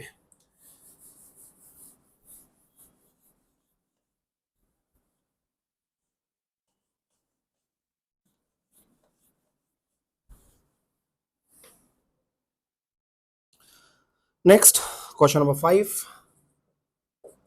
क्वेश्चन नंबर 5 जो है बेटा वो कह रहा था total number of ions from the following with noble gas configuration. तो बेसिकली हमें कुछ आयंस देख रखे हैं और इनमें से हमें ये बताना है कि कौन कौन सा नोबल गैस कॉन्फ़िगरेशन को फॉलो करेगा, है ना। तो जैसे पहला वाला है, ध्यान से सुनो, पहला है स्ट्रोंसियम, कुछ दे रखा है Sr+2। इसका एटॉमिक नंबर है बेटा कितना, 38। अब आप तुम खुद सोचो, 38 में से तुमने दो इलेक्ट्रॉन निकाल दिए तो कितना बचा, 36 बचा। अरे भैया अभी बताया था मैंने, helium, neon, argon, krypton, xenon और रेडॉन। एटॉमिक नंबर क्या बोले थे, 2 10 18 36 54 एंड 86। ये तो देखो 36 हो गया, तो ये पहला आंसर आ जाएगा। ठीक है, ऐसे ही सेकंड चेक करना है। सीजियम प्लस, इसका 55 है, तो भैया 55 के तो आसपास है ना, ये रहा ना जेनॉन। तो 55 में से मैंने क्या किया, एक इलेक्ट्रॉन निकाल दिया, तो इसके अंदर भी कौन सा आ जाएगा मेरे पास, ये भी हो जाएगा। थर्ड क्या बोल रहा है, La+2। La+2 का एटॉमिक नंबर 57। 57 के आसपास इसमें से दो निकाल भी दोगे तो भी कितना बचेगा, 55, कोई है ही नहीं, तो ये गलत हो जाएगा। फोर्थ क्या बोल रहा है, Pb+2। Pb+2 का कितना है, 82, कोई है आसपास, बिल्कुल नहीं है, गलत हो जाएगा। नेक्स्ट बोल रहा है बेटा YV, Ytterbium+2, 70 है, कोई है आसपास, नक्को। नेक्स्ट है Fe+2, कितना है एटॉमिक नंबर, 26, आसपास है, नहीं, तो ये भी गलत। तो आंसर आएगा इसका 2। ठीक है, इंटीजर टाइप क्वेश्चन था ये। Next question number 6। Question number 6 कह रहा है the correct set of 4 quantum number for the valence electron of rubidium. अब बेटा रुबिडियम है मेरे पास, है ना। सो रुबिडियम जो होता है ना बच्चा बाड़ी, पहले आप समझ लो कौन से पीरियड का होता है ये। सो बेसिकली हाइड्रोजन पहले आता है, फिर लिथियम, हेलिना के रब से फरियाद फ्रेंशियम। सो ये रुबिडियम, ये कौन से पीरियड का है, फर्स्ट, ये सेकंड, ये थर्ड, ये फोर्थ, ये fifth.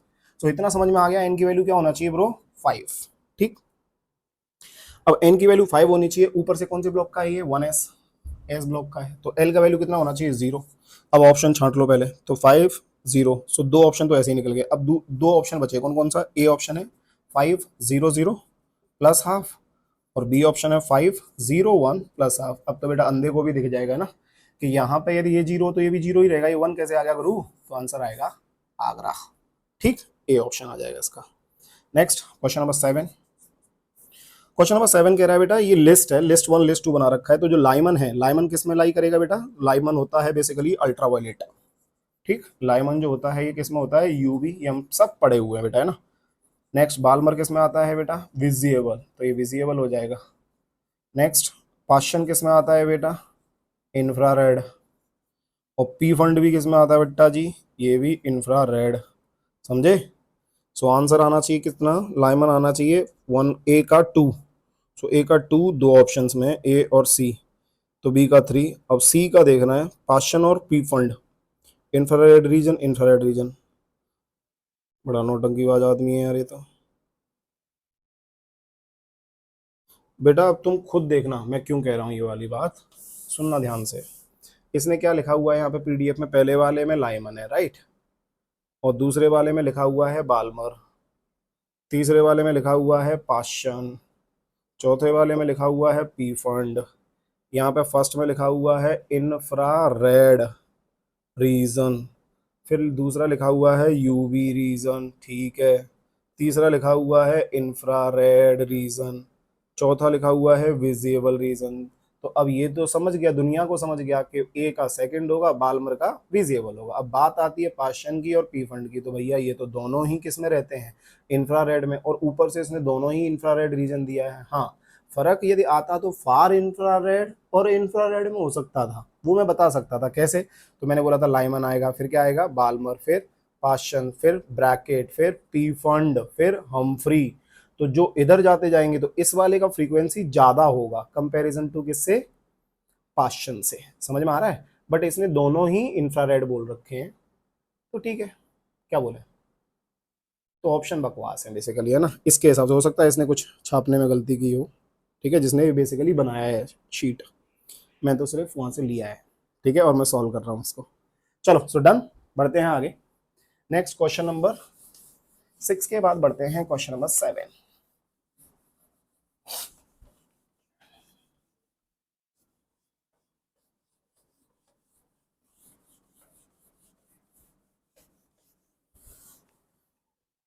Next is question number 7। सो बेटा जी, क्वेश्चन नंबर 7 जो है, ये तो ये था। क्वेश्चन नंबर 8 पे आ गए हम लोग, है ना। क्वेश्चन नंबर 8 क्या कह रहा है, स्टेटमेंट वाला क्वेश्चन है। स्टेटमेंट वाला क्वेश्चन है, पहला स्टेटमेंट बोल रहा है the orbitals having same energy are called degenerated orbital. बिल्कुल सही है। In hydrogen atom 3p and 3d orbital are not degenerated orbital. नहीं, ये गलत है, वो डीजनरेटेड होती हैं। तो बेसिकली ऐसा है कि बेटा देखो, जिनकी एनर्जी सेम होती है, जिनकी भी एनर्जी सेम होती है, हम लोग उनको क्या बोलते हैं, उनको आपस में बोलते हैं degenerated orbitals, right, degenerated orbitals. अब डीजनरेटेड ऑर्बिटल क्या होती हैं, अरे भैया यही वाला, कौन सा, P X, P Y, P Z, ये डीजनरेटेड है। ऐसे डी की बात करेंगे तो डी वाला कौन सा, D X square minus Y, अरे डी एक्स वाई ले लो पहले, फिर डी वाई जेड ले लो, डी जेड एक्स ले लो, D X square minus Y square ले लो, डी जेड स्क्वायर, ये सब डीजनरेटेड ऑर्बिटल्स हैं। बट उसने हमको एक चीज और बोली है, क्या, कि इन हाइड्रोजन एटम, हाइड्रोजन एटम के पास तो एक ही इलेक्ट्रॉन होता है, तो एक ही इलेक्ट्रॉन है, तो एक इलेक्ट्रॉन के लिए मैंने ऑर्डर क्या बताया था, 1s is less than 2s is less than, नहीं, is equal to 2p is less than 3s is equal to 3p is equal to 3d, होना ये चाहिए। लेकिन इसने बोला है कि 3p और 3d डीजनरेटेड नहीं होते हैं हाइड्रोजन एटम में, तो वो तो होते हैं। तो पहला वाला सही, दूसरा वाला गलत, तो आंसर आएगा इसका ए। ठीक, question number 9। Number of spectral line obtained in He plus spectra when an electron makes transition from fifth excited state to first excited state। अब बड़े ध्यान से सुनना रे, ठीक है। फिफ्थ एक्साइटेड स्टेट मतलब फिफ्थ एक्साइटेड स्टेट बोले तो n का वैल्यू कितना आ गया रे, 6 से लेकर, और ये कहाँ जा रहा है, फर्स्ट एक्साइटेड स्टेट मतलब n इज इक्वल टू कहाँ पे जा रहा है, 2। अब जब भी मेरे पास किसी भी एक्साइटेड स्टेट से किसी भी एक्साइटेड स्टेट में यदि इलेक्ट्रॉन जाएगा तो फॉर्मूला क्या था मेरे पास, नंबर ऑफ स्पेक्ट्रल लाइन। पढ़ा है क्या, बिल्कुल बिल्कुल, किसमें पढ़ा है, एटॉमिक स्पेक्ट्रा ऑफ हाइड्रोजन, उसमें पढ़ा है। सो फॉर्मूला क्या आ जाएगा इसका, डेल्टा इन प्लस 1/2। तो यहाँ पे बेटा जी कितने का डिफरेंस है बोलो, n2 माइनस n1 कितना आएगा यहाँ से, 6 माइनस 2 4, तो यहाँ पे 4 आ गया, यहाँ पे 4 प्लस 1, तो 4 प्लस 1 5, 5 4 20 डिवाइडेड बाई 2, तो 20 डिवाइडेड बाई 2 आंसर आना चाहिए 10। खत्म।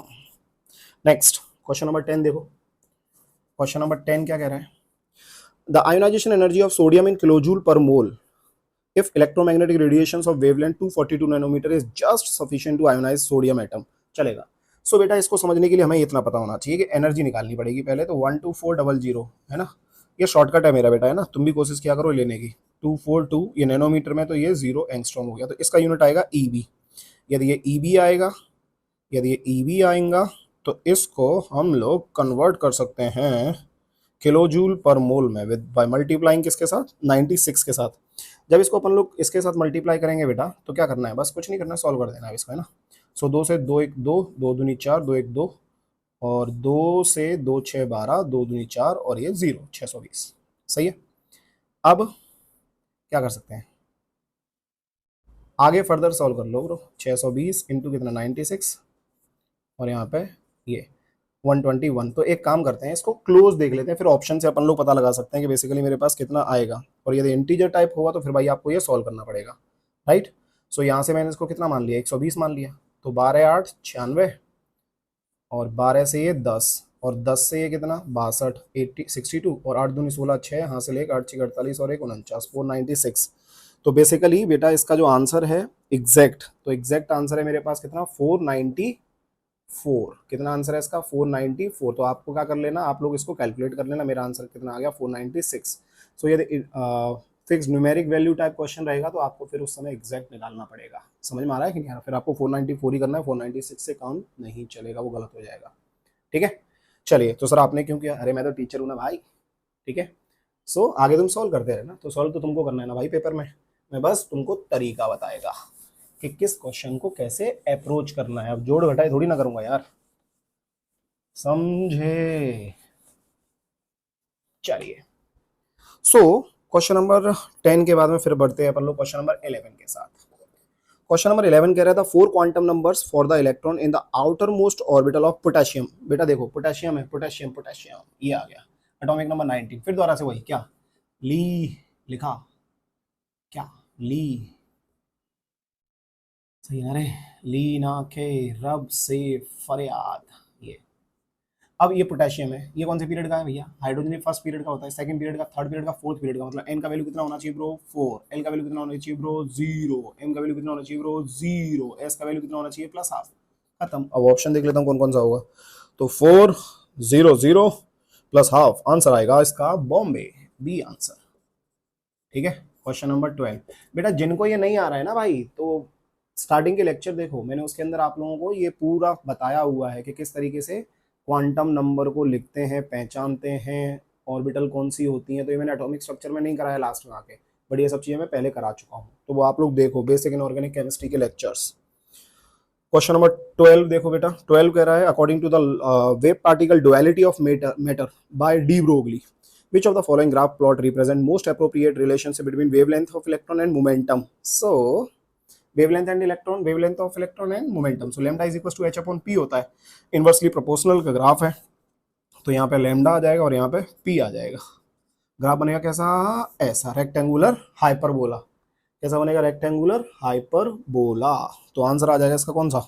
Agra, A answer, rectangular hyperbola. तो याद रखा करो बेटा, है ना, जैसे मैंने बोला y इज इक्वल टू किसका 1 अपॉन एक्स, तो हमेशा कैसा बनेगा? Rectangular, rectangular hyperbola, hyperbola. ठीक है, 1 अपॉन एक्स ना लिख के इनवर्सली प्रोपोर्शनल ऐसे लिख दो। y is equal to M X square, ऐसा ग्राफ, ये कैसा बनेगा? पैराबोला। कैसा बनेगा ये? पैराबोला। और सुनना क्या बोला, ये हाइपरबोला, ये parabola. y is equal to M X plus C, ये कैसा बनेगा? ये बनेगा ऐसा, ये रहा। y is equal to M X minus C, ये कैसा बनेगा? तो यहाँ पे ये सुनो ब्रो, ये माइनस सी कुछ ऐसा आएगा, इस तरीके से ग्राफ बनेगा ये, समझ में आया? और y is equal to C minus M X, ऐसा। तो इसके अंदर ब्रो ऐसा बनेगा ग्राफ। ठीक है, और y is equal to M X दुनिया जानती है, पासिंग फ्रॉम ओरिजन, ऐसे। ठीक, तो यही हमारे पास मोस्टली यूज होते हैं किसके अंदर? फिजिकल केमिस्ट्री के अंदर। ठीक है, भर भर के यही आएंगे, बस रिपीट होते रहेंगे। तो इसका आंसर कौन सा आ जाएगा बेटा? फर्स्ट वाला आ जाएगा, क्योंकि इन दोनों में रिलेशन देखोगे तो देखो ना, ये वाला आ रहा है ना, ये रहा। सो रेक्टेंगुलर हाइपरबोला आ जाएगा। सो question number 11 done. Let's go ahead.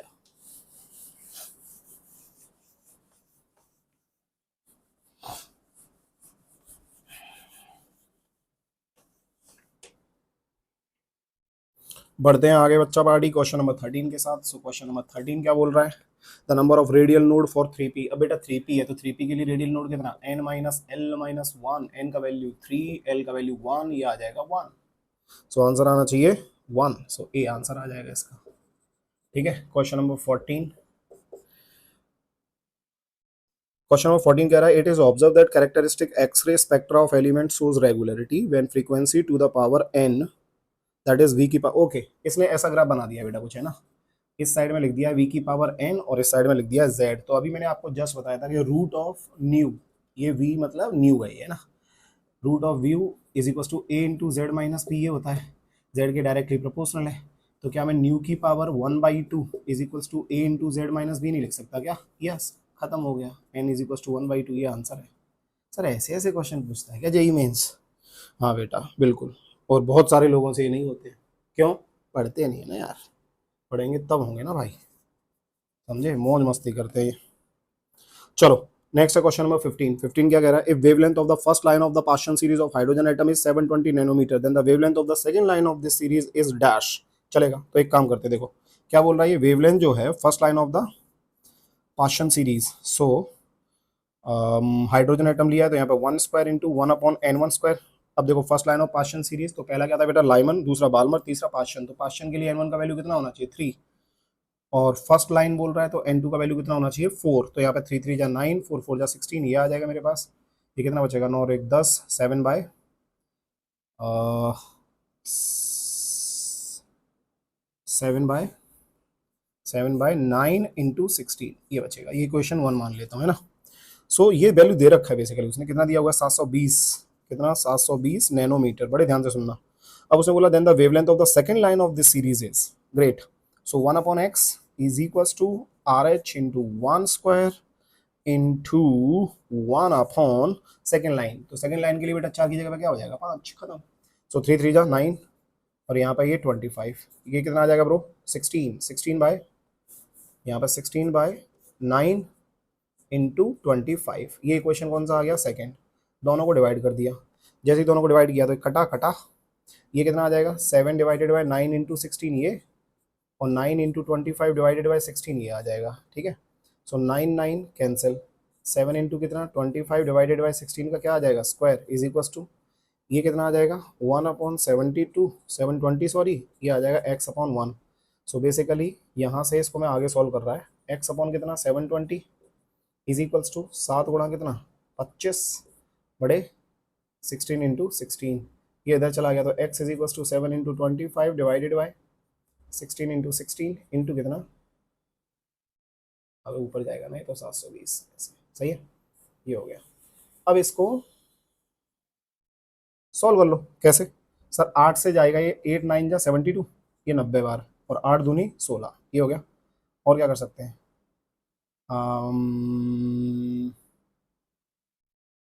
4 से ले लेते हैं, 4 से 4 दूनी 8, 8 डायरेक्ट देखने की कोशिश कर रहा हूँ मैं, कोई दिख जाए मेरे को डायरेक्ट तो 2 से ही पहले काट दूँ क्या, नहीं 4 से काट दो अब, 4 दूनी 8, लेकिन पॉइंट में चला जाएगा तो एक काम करते हैं 2 से ही काट देते हैं। ये 2 कैंसिल आउट हुआ कितनी बार, ये 45, सही है। अब यहाँ पे कितना बचा 7 इंटू 25 इंटू कितना 45 डिवाइडेड बाई कितना 16। अब यहाँ पे इसके जस्ट मेरे को क्या दे रखे हैं बेटा ऑप्शंस दे रखे हैं, तो जस्ट इसको क्या कर सकते हैं अपन लोग मल्टीप्लाई कर सकते हैं, ठीक है। तो 7 5 35 की 5 हासिल 3, 7 दूनी 14, 15 16 17 17 इंटू कितना 45, तो इंटू 45 कर दो इसमें, तो ये आ जाएगा 5 5 25 5 2 5 7 35 36 37 3 5 1 5 3 8 4 5 20 0 2 4 7 28 30 0 3 4 1 4 और 3 7, ये 5 7 8 7 ये आ गया। अब इसको डिवाइड कर देंगे 16 के साथ, तो 16 7 8 7 5 कितना हो जाएगा 16 6, ये ज़्यादा चला गया ना, 16 पंजे 80 होता है तो 4 बार जाएगा ना भाई, 16 चौक 64, ये 64 हो गया, 4 बचा, ये 1 बचा, क्या बढ़ा लो 7 बढ़ा लो, ठीक है। 16 से फिर ये कितनी बार जा सकता है, इसमें ऑप्शंस दे रखे हैं क्या, ऑप्शंस तो नहीं दिए हुए बेटा। तो 9 टाइम्स ले जाएंगे तो 160, और नहीं 10 टाइम्स ले जाएंगे तो 160, तो 9 टाइम्स ले जाओ, तो 9 6 54 की 4 हासिल 5 9 1 9 10 4 14, ये आ गया, कितना बचा 3 बचा 35 आ गया, 16 दूनी 32, कितना 3, और फिर से कितना 492.1, तो 492 आना चाहिए। सो आंसर आपका है बेटा 492 नैनोमीटर। क्लियर है। सो इस तरीके से हम लोग क्या कर सकते हैं, इनको कैलकुलेट कर सकते हैं। चलिए बढ़ते हैं आगे। सो बस कैलकुलेशन में ही थोड़ा सा टाइम लग रहा है, बाकी तो ठीक है। स्मार्ट बोर्ड होता तो मैं पटाक पटाक पटाक पटाक वहीं पे कर देता ना भाई, है ना। स्मार्ट बोर्ड होता तो यहीं पे साइड साइड में कैलकुलेटर खोल देता और फटाक से करके दिखा देता, है ना। चलो क्वेश्चन नंबर 16 देखो। क्वेश्चन नंबर 16 जो है ये कह रहा है the number of s electron present in an ion with 55 proton in its unipositive state. चलेगा। सो कोई x नाम का बंदा है, इसके पास टोटल प्रोटॉन 55 है, यूनि पॉजिटिव मतलब एक है, तो बेसिकली अब इसके पास टोटल इलेक्ट्रॉन बचे कितने 54, और 54 किसका होता है भैया जेनॉन का। फिर से देख लो, हीलियम, नियोन, आर्गॉन, क्रिप्टॉन, और ये जेनॉन, और अगला रेडॉन। सो ये कौन सा है, ये फर्स्ट पीरियड, ये सेकंड पीरियड, ये थर्ड पीरियड, ये फोर्थ पीरियड, और ये फिफ्थ पीरियड। सो बेसिकली वो बंदा होगा कौन से पीरियड का, 5th पीरियड का होगा। अब वो बोल रहा है कि इसके अंदर total number of electrons basically कितने प्रेजेंट होंगे, और वो भी किसमें, एस इलेक्ट्रॉन कितने प्रेजेंट होंगे। तो ध्यान देना क्या क्या आ सकता है, 1s आ सकता है, 2s आ सकता है, 3s आ सकता है, 4s आ सकता है और 5s आ सकता है, बस और तो कोई नहीं होगा। अब इसमें एक में कितने इलेक्ट्रॉन जाते हैं, 2, तो 5 में इलेक्ट्रॉन कितने जाएंगे, 2 4 6 8 और ये 10, तो आंसर आ जाएगा 10 इलेक्ट्रॉन्स। सो आंसर है इसका दिल्ली। ठीक। क्वेश्चन नंबर 17 क्या कह रहा है, the radius of the second orbit of Li+2 is x। देखो यह x इज इक्वल टू लिख सकता हूँ 0.529 into N square, N square बोले तो 4/z, hydrogen helium lithium is 3, so ये आ जाएगा question number 1। Next, the expected radius of the third orbit of Be+2, so ये कितना होगा 0.529 into N square, 3 3 9 upon Be+2, तो ये आ जाएगा B+3 है, सॉरी है ना, तो ये आ जाएगा ये वाला चीज है ना। सो ये सेकंड आ गया, ये क्या हो गया, कट गया, ये आ गया, तो x अपॉन कितना, ये इज इक्वल टू 4/3 गुणा 4/9, सो ये आ जाएगा 16/27, ये इधर गया वो उधर गया, तो ये बराबर आ जाएगा 27x अपॉन 16, ये हो जाएगा आंसर। सो ऑप्शन है बेटा अपना C is the answer. Next question number 18। Question number 18 जो है ना बच्चा पार्टी, ये क्या कह रहा है, ध्यान से सुनना। How many of the following metal ion have similar value of spin only magnetic movement in gaseous state. So basically similar के लिए अपन लोगों के पास नंबर ऑफ अनपेयर्ड इलेक्ट्रॉन कैसे होने चाहिए बच्चा पार्टी, सेम होने चाहिए। जिसके पास number of unpaired electron same होंगे उनके पास मैग्नेटिक मूवमेंट की वैल्यू भी सेम होगी, राइट। सो कौन कौन सा दिया है देखो एक बार, एक B+3 दिया है ना, एक दिया है Cr+3, एक दिया है Fe+2, एक दिया है Ni+3। अब ध्यान देना इसका एटॉमिक नंबर, अभी मैंने बोला था साइंस टीचर कैसा, वेरी क्रूअल, क्या मांगता है, मांगे फीस, फिर भी कोई कुछ नहीं, कोई कोई कुछ नहीं जानता, ठीक है। So this is 21, 22, 23, 24, 25, 26, 27, 28, 29 and this is 30। So इस जगह पे इसका एटॉमिक नंबर कितना है भाई 23, इसका एटॉमिक नंबर कितना है भाई 24, इसका एटॉमिक नंबर कितना है भाई 26, निकल का एटॉमिक नंबर कितना है भाई 29। सबका configuration AR AR AR AR, कितने इलेक्ट्रॉन गए 8, सॉरी 18। यहाँ पे आ जाएगा 4s2 4s2 4s2 4s2, यहाँ पे 1, क्यों, अबे एक्सेप्शन था, पढ़ा है ना Cr+ का, Cr वाले का, क्रोमियम का 4s1 3d5, राइट, स्टेबल होता है ना वो, हाफ फील्ड कॉन्फ़िगरेशन इसीलिए। और इसके पास कितना आ जाएगा 3d6, इसके पास कितना होना चाहिए 29 है ना, तो 4s2 ये 3d9 होना चाहिए। अभी निकल पहले आएगा ना ब्रो, ये 28 और ये 29, ठीक है। सो यहाँ पे बेसिकली ये 8 होगा ऐसे, और ये 4s2 3d3 होना चाहिए, ये होना चाहिए सब कुछ है ना। अब हम लोगों को क्या करना है, 3 निकालने, 2 इसमें से गए 1 इसमें से गया, कितने बचे 2 बचे इलेक्ट्रॉन, 3 निकालने, 1 इसमें से गया 2 इसमें से गया, कितने बचे 3d3, तो 3 बचे इसके पास। यहाँ से 2 निकालने तो कितने बचे, नंबर ऑफ अनपेयर्ड इलेक्ट्रॉन निकालने हैं, तो इसके पास नंबर ऑफ अनपेयर्ड इलेक्ट्रॉन 4 बचे। यहाँ पे 2 इसमें से गए 1 इसमें से गया है ना। सो ये कितने थे टोटल 8 ऐसे, तो 1 2 3 4 5 6 7 8। अब इसमें से एक इलेक्ट्रॉन क्या हो गया, बेसिकली जो पेयरिंग वाला है वो निकाल दिया, तो कितने अनपेयर्ड हो गए इसके पास, फिर से 3 हो गए, तो किसके पास सेम आ रहे हैं, इन दोनों के पास, ठीक है। तो ऑप्शन देख लेते हैं एक बार, क्वेश्चन कौन सा था भाई ये, 16 17 18 क्वेश्चन है, ओके। सो इसके अंदर बेटा जी आंसर आने चाहिए किसके, क्रोमियम एंड Ni+3, क्या वही है, यस यस यस, तो Cr+3 एंड Ni+3, ये आंसर है इसके, 2 आएगा इसका आंसर, ठीक है। क्वेश्चन नंबर 19 क्या कह रहा है बेटा, 19 कह रहा है the shortest wavelength of hydrogen atom in Lyman series is lambda, the longest wavelength in Balmer series of He+ is कितना, चलेगा। सो देखो शॉर्टेस्ट वेवलेंथ निकालना है, तो 1/λ, मैंने क्या बोला था, N2 का वैल्यू जितना ज़्यादा होगा एनर्जी ज़्यादा, N2 का वैल्यू कम एनर्जी कम, एनर्जी कम लैम्डा ज़्यादा, एनर्जी ज़्यादा लैम्डा कम।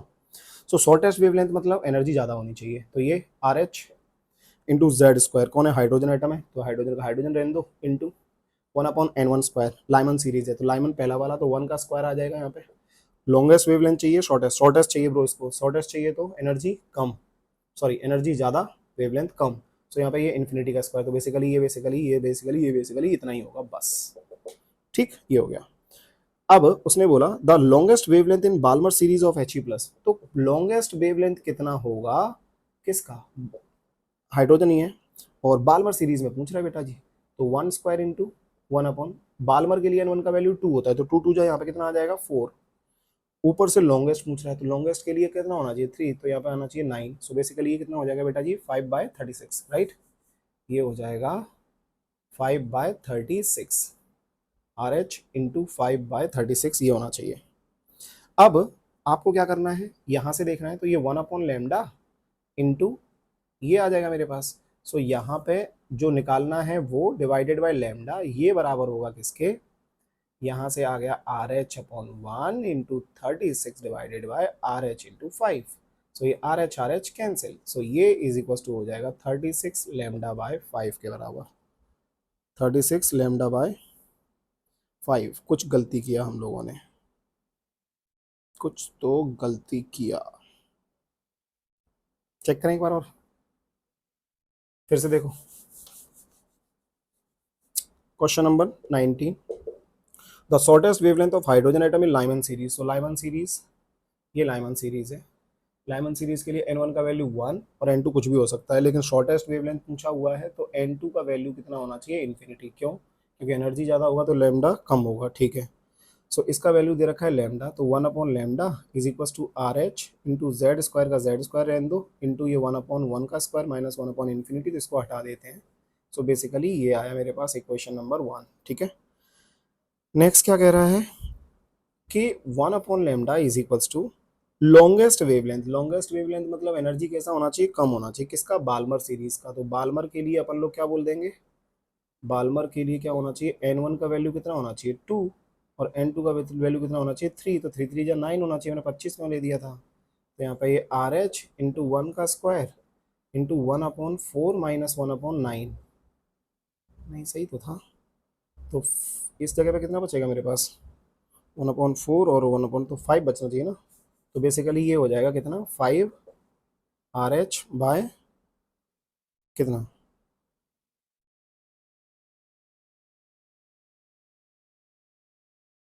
3 और 2 था ना, तो 4 और 9 36 होना चाहिए, सही है 36 होना चाहिए। ओ He प्लस है ब्रो, तो 1/λ is equal to RH into He plus, तो He प्लस के लिए 2 2 जा 4 होगा इंटू, अब सही है 1/4 माइनस 1/9, तो ये आ जाएगा 5/36, तो ये 4 9 जा 36, 1/λ is equal to 5 times of RH/9, so ये क्वेश्चन नंबर कौन सा है 2, अब कर दो, ठीक है। सो ये बेसिकली निकालना है तो इसको x मान लेते हैं, so 1/λ into x/1 is equal to RH/1 into 9/5 RH, so RH cancel, so x is equals to 9λ/5, yes this is the answer, B वाला आंसर है, ठीक है। चलिए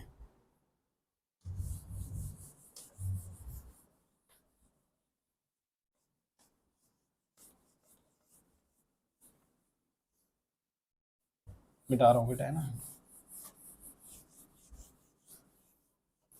19 क्वेश्चंस डन।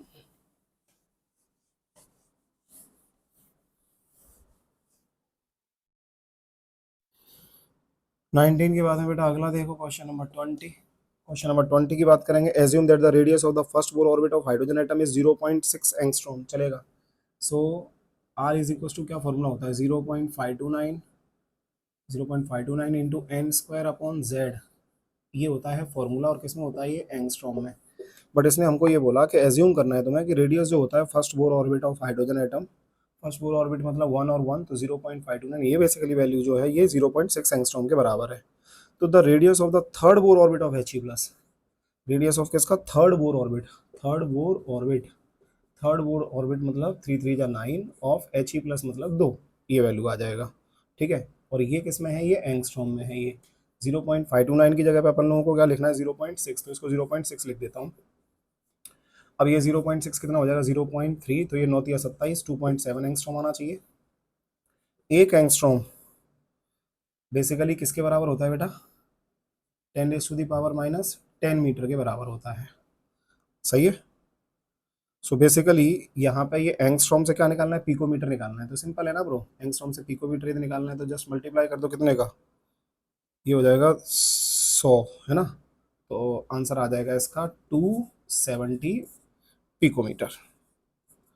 समझे, 270 पिकोमीटर, खत्म। तो आंसर आ जाएगा इसका 270 picometer. Question number 21, the energy of 1 mole of photon of radiation of frequency इतना in joule. So 1 mole photon का एनर्जी निकालना है, तो पहले एक एक फोटोन का एनर्जी निकाल लेते हैं। तो E इज इक्वल टू क्या होता है फॉर्मूला मेरे पास, E इज इक्वल टू होता है एच न्यू के बराबर होता है ना।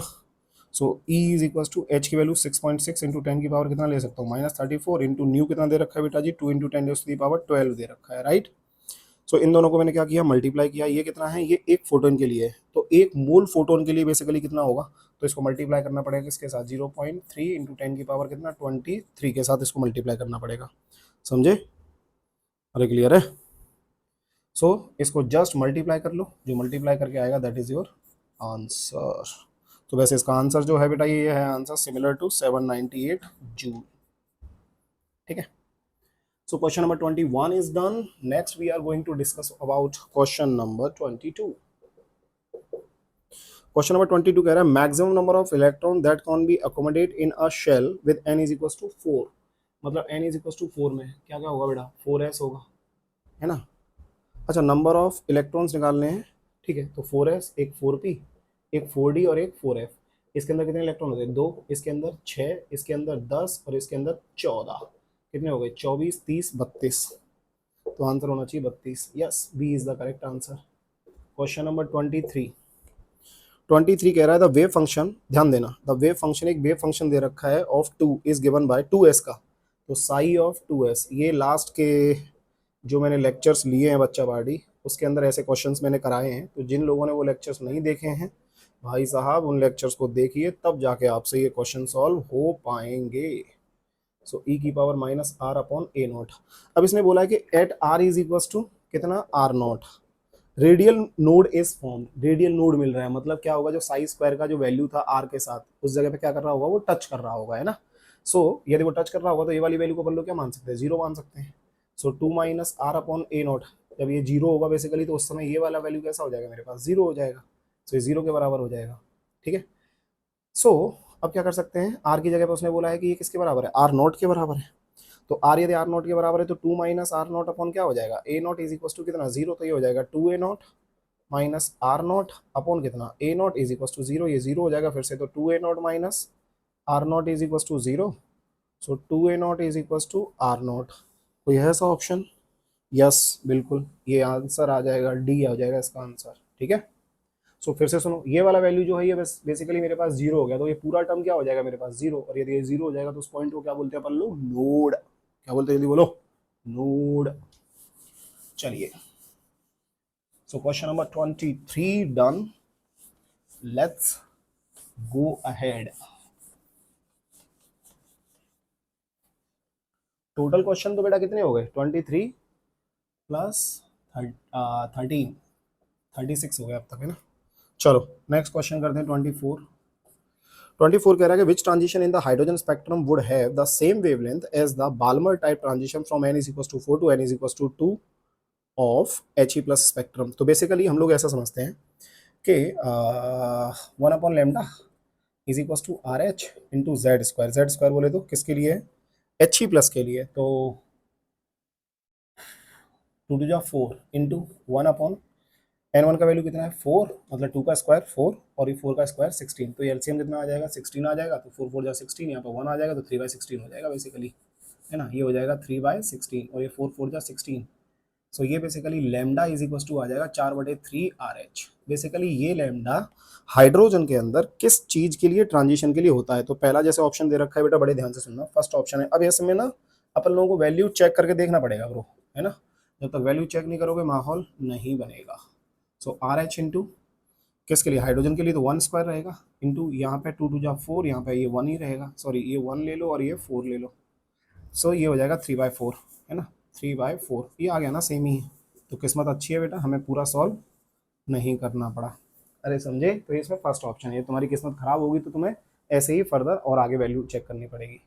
ठीक, तो इसके अंदर ए ऑप्शन आ जाएगा। क्वेश्चन नंबर 25, 25 बोल रहा है कि arrange the following orbital in decreasing order of energy. Decreasing order of energy basically n plus L के हिसाब से देखते हैं बेटा। तो ए जैसे मेरे पास ऑप्शन दे रखा है 3, एल इज इक्वल टू 0, तो इसका n प्लस एल कितना हो जाएगा? अरे 3 होगा n प्लस एल, समझे। दूसरे वाले में n प्लस एन कितना आएगा? तो 4 प्लस 0 कितना आएगा? ये 4 आएगा। सी वाले में देखेंगे तो 3 प्लस 1 कितना आएगा? ये 4 आएगा। डी वाले में देखेंगे तो 3 प्लस 2 कितना आएगा? ये 5 आएगा। तो इसके अंदर सबसे ज़्यादा एनर्जी किसकी होगी? डी की। और सबसे कम किसकी होगी? ए की। और इसके अंदर दो बचे ये, तो इसमें एन की वैल्यू जिसकी कम है उसकी एनर्जी कम है, जिसकी एन की वैल्यू ज़्यादा है उसकी एनर्जी ज़्यादा है। तो इसके अंदर आंसर आएगा आपका पहले बी और फिर आएगा सी। तो ऐसा कोई ऑप्शन है? D B C A, yes this is the correct answer. ठीक है, जस्ट n प्लस एल देख लिया करो यार, जिसका n प्लस एल ज्यादा होगा उसका एनर्जी भी ज्यादा होता है।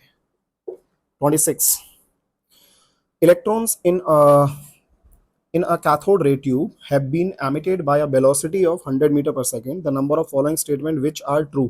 बेसिकली इलेक्ट्रॉन जो है कैथोड रे ट्यूब में वो एमिट कर रहे हैं जिनकी वेलोसिटी 1000 मीटर पर सेकेंड है। अब वो बोल रहा है कि इन सभी स्टेटमेंट में से कौन कौन सी चीजें सही हैं। तो बेटा सुनो, पहला D Broglie wavelength of the electron emitted is इतना। सो इसने बोला है कि लैम्डा जो होगा वो 666.67 नैनोमीटर के बराबर होगा। चलो चेक कर लेते हैं। तो लैम्डा इज इक्वल टू क्या होता है भाई साहब? h अपॉन एम बी के बराबर होता है ना। तो h की वैल्यू कितनी है? 6.6 इंटू 10 की पावर कितना? -34। ये मीटर में है, सॉरी जूल सेकेंड होता है ये, ठीक है। डिवाइडेड बाय 6 पॉइंट कितना? 9.1 इलेक्ट्रॉन है ना। तो 9.1 इंटू 10 की पावर माइनस कितना? 31। वेलोसिटी कितना दे रखा है? 1000 ऐसे, सही है। अब इसको हम लोग क्या कर सकते हैं भाई साहब? सॉल्व कर सकते हैं। कैसे कर सकते हैं? तो यहाँ से ये 31 है, तो 31 से ये बेसिकली कैंसिल आउट होगा। तो यहाँ पे कितना बचेगा बेटा? इसका ये 3 बच जाएगा, सही है। ठीक है, ये माइनस का 3 बच गया। ये माइनस का 3 है, ये ऊपर जाएगा बेसिकली हमारे पास, ये है ना ये। तो ये कहाँ जाएगा? ये ऊपर जाएगा। यहाँ पे 31 था, यहाँ पे 34 था, बिल्कुल सही है ना। तो ये ऊपर जाएगा तो क्या हो जाएगा? इस जगह पे 10⁻⁻⁻�6 हो जाएगा। तो ये भी खत्म हो जाएगा, समझे। सो अब अपने को क्या करना है? ये 6.6 इंटू 10 की पावर -6 डिवाइडेड बाय 9.1। सो इसको कितना मान लेता हूँ? इसको 9 मान लेता हूँ लगभग लगभग, है ना। इसको 9 मान लेता हूँ। 9 मानूंगा तो 3 3 जा 9 और ये 3 2 जा 6 और ये 2 6। बहुत चाहे इसको 22 इंटू 10 की पावर कितना लिख सकता हूँ? -7 लिख सकता हूँ, डिवाइडेड बाय 3 लिख सकता हूँ। तो 3 7 21 और 3 3 9, तो 7.3 इंटू 10 की पावर कितना आ जाएगा? -7, ठीक है, -7। और अब ये किस में है? बेसिकली ये मीटर में है, और हमें किस में निकालना है? ये नैनोमीटर में निकालना है, सही है। हमें किस में निकालना है? ये नैनोमीटर में निकालना है। तो basically 7 into 10 raise to the power, या 73, या 7 into 10 raise to the power कितना मान लेता हूँ? लगभग लगभग 9 मान लेता हूँ। सो मेरे पास जो नैनोमीटर में वैल्यू आनी चाहिए तो वो आनी चाहिए लगभग लगभग 700। सो बेसिकली बेटा मैंने ये सब ना क्या लिया? शॉर्टकट। या तुम एग्जैक्ट आंसर निकालोगे ना इससे, कैसे? 6.6 इंटू 10 की पावर कितना? -34। एग्जैक्ट मल्टीप्लाई करके निकालोगे तो वैल्यू जो है आपकी इससे सॉल्व करने पे यही आएगी। तो मतलब पहला वाला जो स्टेटमेंट है वो ट्रू है, ठीक है। दूसरा बोल रहा था characteristic of electron emitted depend upon the material of the electrode of the cathode ray tube. तो बेसिकली हम लोगों को इसके अंदर क्या निकालना है? ट्रू ही चीजें निकालनी है सारी की सारी, है ना, कि कितने स्टेटमेंट ट्रू है। तो पहला स्टेटमेंट तो हमारे पास कैसा है? ट्रू है, ठीक है। दूसरा स्टेटमेंट गलत है, ये बेटा मटेरियल के ऊपर डिपेंड नहीं करता है कैरेक्टरिस्टिक ऑफ किसका? इलेक्ट्रॉन्स का जो एमिट हो रहे हैं। तीसरा है the cathode ray start from cathode and move towards anode, बिल्कुल सही है। तो इसके अंदर आंसर कौन सा होना चाहिए मेरे पास? ए होना चाहिए और सी। लास्ट क्या है? D. The nature of emitted electron depend on the nature of the gas present in cathode ray tube. नहीं, एनोड वाला होता तो नेचर ऑफ गैस पर डिपेंड करता है। ये भी हम लोगों ने पढ़ाया हुआ है जब हम लोग डिस्कवरी देख रहे थे इलेक्ट्रॉन और प्रोटॉन का, ठीक है। जो मेरे पास इलेक्ट्रॉन थे, इलेक्ट्रॉन के लिए तो मैंने क्या बोला था? कोई भी गैस हो मेरे पास, जैसे हाइड्रोजन गैस है तो हाइड्रोजन गैस क्या करेगी? एक पॉजिटिव चार्ज और इलेक्ट्रॉन निकालेगी। जैसे ही मैंने O2 बोला तो ये क्या करेगी? ये 2O प्लस प्लस 2 इलेक्ट्रॉन निकालेगी। बट ये 2 इलेक्ट्रॉन किसके हैं मुझे थोड़ी ना पता है। भाई मिटा दूं इसको मैं, तो मैं तुमसे पूछूंगा बताओ 2 इलेक्ट्रॉन किसके लिखे हुए हैं, तो हमें थोड़ी ना पता है किसके इलेक्ट्रॉन है। तो ये बेसिकली नेचर ऑफ गैस पर डिपेंड नहीं करता है, ठीक है। सो आंसर आ जाएगा इसका बेटा 2, ठीक है। इसका आंसर आएगा 2। दो चीजें इसके अंदर सही हैं, कौन कौन सी? एक फर्स्ट सही है और एक सी सही है, ए एंड सी। चलो नेक्स्ट क्वेश्चन हमारा बेटा 27। सो 27 को यहाँ कर सकते हैं अपन लोग। Which one of the following sets of ion represent a collection of isoelectronic species. बेटा आइसोइलेक्ट्रॉनिक स्पीसीज किसको बोलते हैं? जिसका बेटा ये 2000 अपन लोग 23 पे आ चुके हैं, ठीक है, जिनका इलेक्ट्रॉन कैसा हो? सेम हो। तो इसमें ऑप्शंस ले लेते हैं, ए बी सी डी, आपके सामने 4 ऑप्शंस होंगे, तो डी वाला यदि चेक करोगे इसके अंदर तो कौन है, के प्लस सी एल माइनस सी ए प्लस 2 और एस सी प्लस 3। यदि इसके अंदर बात करेंगे तो इलेक्ट्रॉन 19, इसके पास 19 क्या हो गए 18, इसके पास 18, इसके पास 18, इसके पास 18, आंसर आ जाएगा दिल्ली। ठीक, चलो सो क्वेश्चन नंबर 26 के बाद में बढ़ते हैं आगे। उम्मीद है मजा आ रहा होगा सब लोगों को, है ना, बस पढ़ते जाओ और मजा लेते जाओ। ठीक है, चलो 27 के बाद में 28, क्वेश्चन नंबर 28। 28 क्या कह रहा है बेटा आपसे, the wavelength of an electron of kinetic energy इतना। सो बेसिकली मेरे पास इलेक्ट्रॉन की काइनेटिक एनर्जी दे रखी है, तो kinetic energy is equal to 4.50 into 10 की पावर माइनस 29 जूल। बोल रहा है कि इस ओके ओके, जो वेवलेंथ है वो है डैश इंटू 10 की पावर माइनस 5 मीटर। तो नियरेस्ट इंटीजर बताना है इसका, बड़ा सिंपल है। फॉर्मूला क्या था मेरे पास, लैम्डा इज इक्वल टू क्या बोलते हैं, H upon root of 2 into M into कितना, काइनेटिक एनर्जी, सही है। So lambda is equal to 6.6 into 10 की पावर कितना minus 34 divided by root of 2 into mass, mass of electron हमें पता ही है 9.1 into 10 raise to the power कितना माइनस 31 इंटू काइनेटिक एनर्जी कितना दे रखा है 4.5 इंटू 10 की पावर कितना माइनस 29 ले रखा है। अब ध्यान देना, ये 29 और ये 31 ही हो जाएगा कितना टोटल 60, सही है ना ब्रो, ये माइनस 60 हो गया, ठीक है। ये 4.2 और ये 2, ये कितना हो गया, ये 9 हो गया, ठीक है। तो बेसिकली इसको अपन लोग क्या मान सकते हैं, ये इसको भी 9 ही लिख देता हूँ, 9.1 को गोली मारो, है ना। So lambda is equal to 6.6 into 10 की पावर माइनस 34 डिवाइडेड बाई एक का 3, एक का 3 और एक का 30, ये आ जाएगा।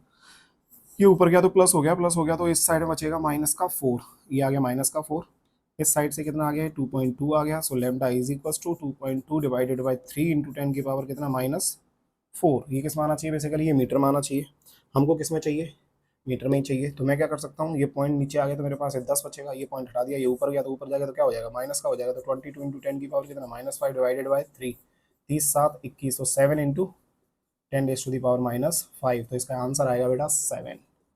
ठीक, question number 28 done. Question number 29 क्या बोल रहा है, if the radius of the first orbit of hydrogen atom is A naught, चलेगा, मतलब r is equal to 0.529 into N square upon Z. तो बेसिकली ये जो वैल्यू है ये ए नोट के बराबर है, चलेगा। Then de Broglie wavelength of electron in third orbit, same question है, किसके बराबर 2 pi R is equal to N lambda. So 2 pi की जगह पे 2 पाई इंटू आर की जगह पे कितना होता है 0.529 into N square upon Z, कौन से ऑर्बिट में 3 3 या 9 अपॉन जेड हाइड्रोजन है तो ये 1 ही होगा, ठीक है। सो यहाँ पे कितना आ जाएगा मेरे पास 0.529 इंटू 9, ये ए नॉट है ना बेसिकली, तो यहाँ पे 9 ए नॉट आएगा, कितना आएगा 9 times of a not is equals to कितना 3 लैम्डा, ठीक है। तो 3 3 जा 9, 3 2 जा 6, so lambda is equals to आ जाएगा 6 पाई ए नॉट, आंसर, ठीक है। सो इसका ऑप्शन है बेटा सी आंसर है। क्वेश्चन नंबर 30 देखो, ये क्या है, नंबर ऑफ वेव्स जो निकालते थे फॉर्मूला है ना, इसके ऊपर एक क्वेश्चन ऑलरेडी हम लोग सॉल्व कर चुके हैं। क्वेश्चन नंबर 30 कह रहा है बेटा, ये सब किस जगह पे आ गया अपन लोग 2023 पे चल रहे हैं। Question number 30, the number of following statement which is are incorrect, कौन कौन सी स्टेटमेंट बेसिकली इनकरेक्ट है, विच आर इनकरेक्ट है ना। सो पहला बोल रहा है कि the line spectra are use to study the electronic configuration, मतलब इलेक्ट्रॉनिक स्ट्रक्चर।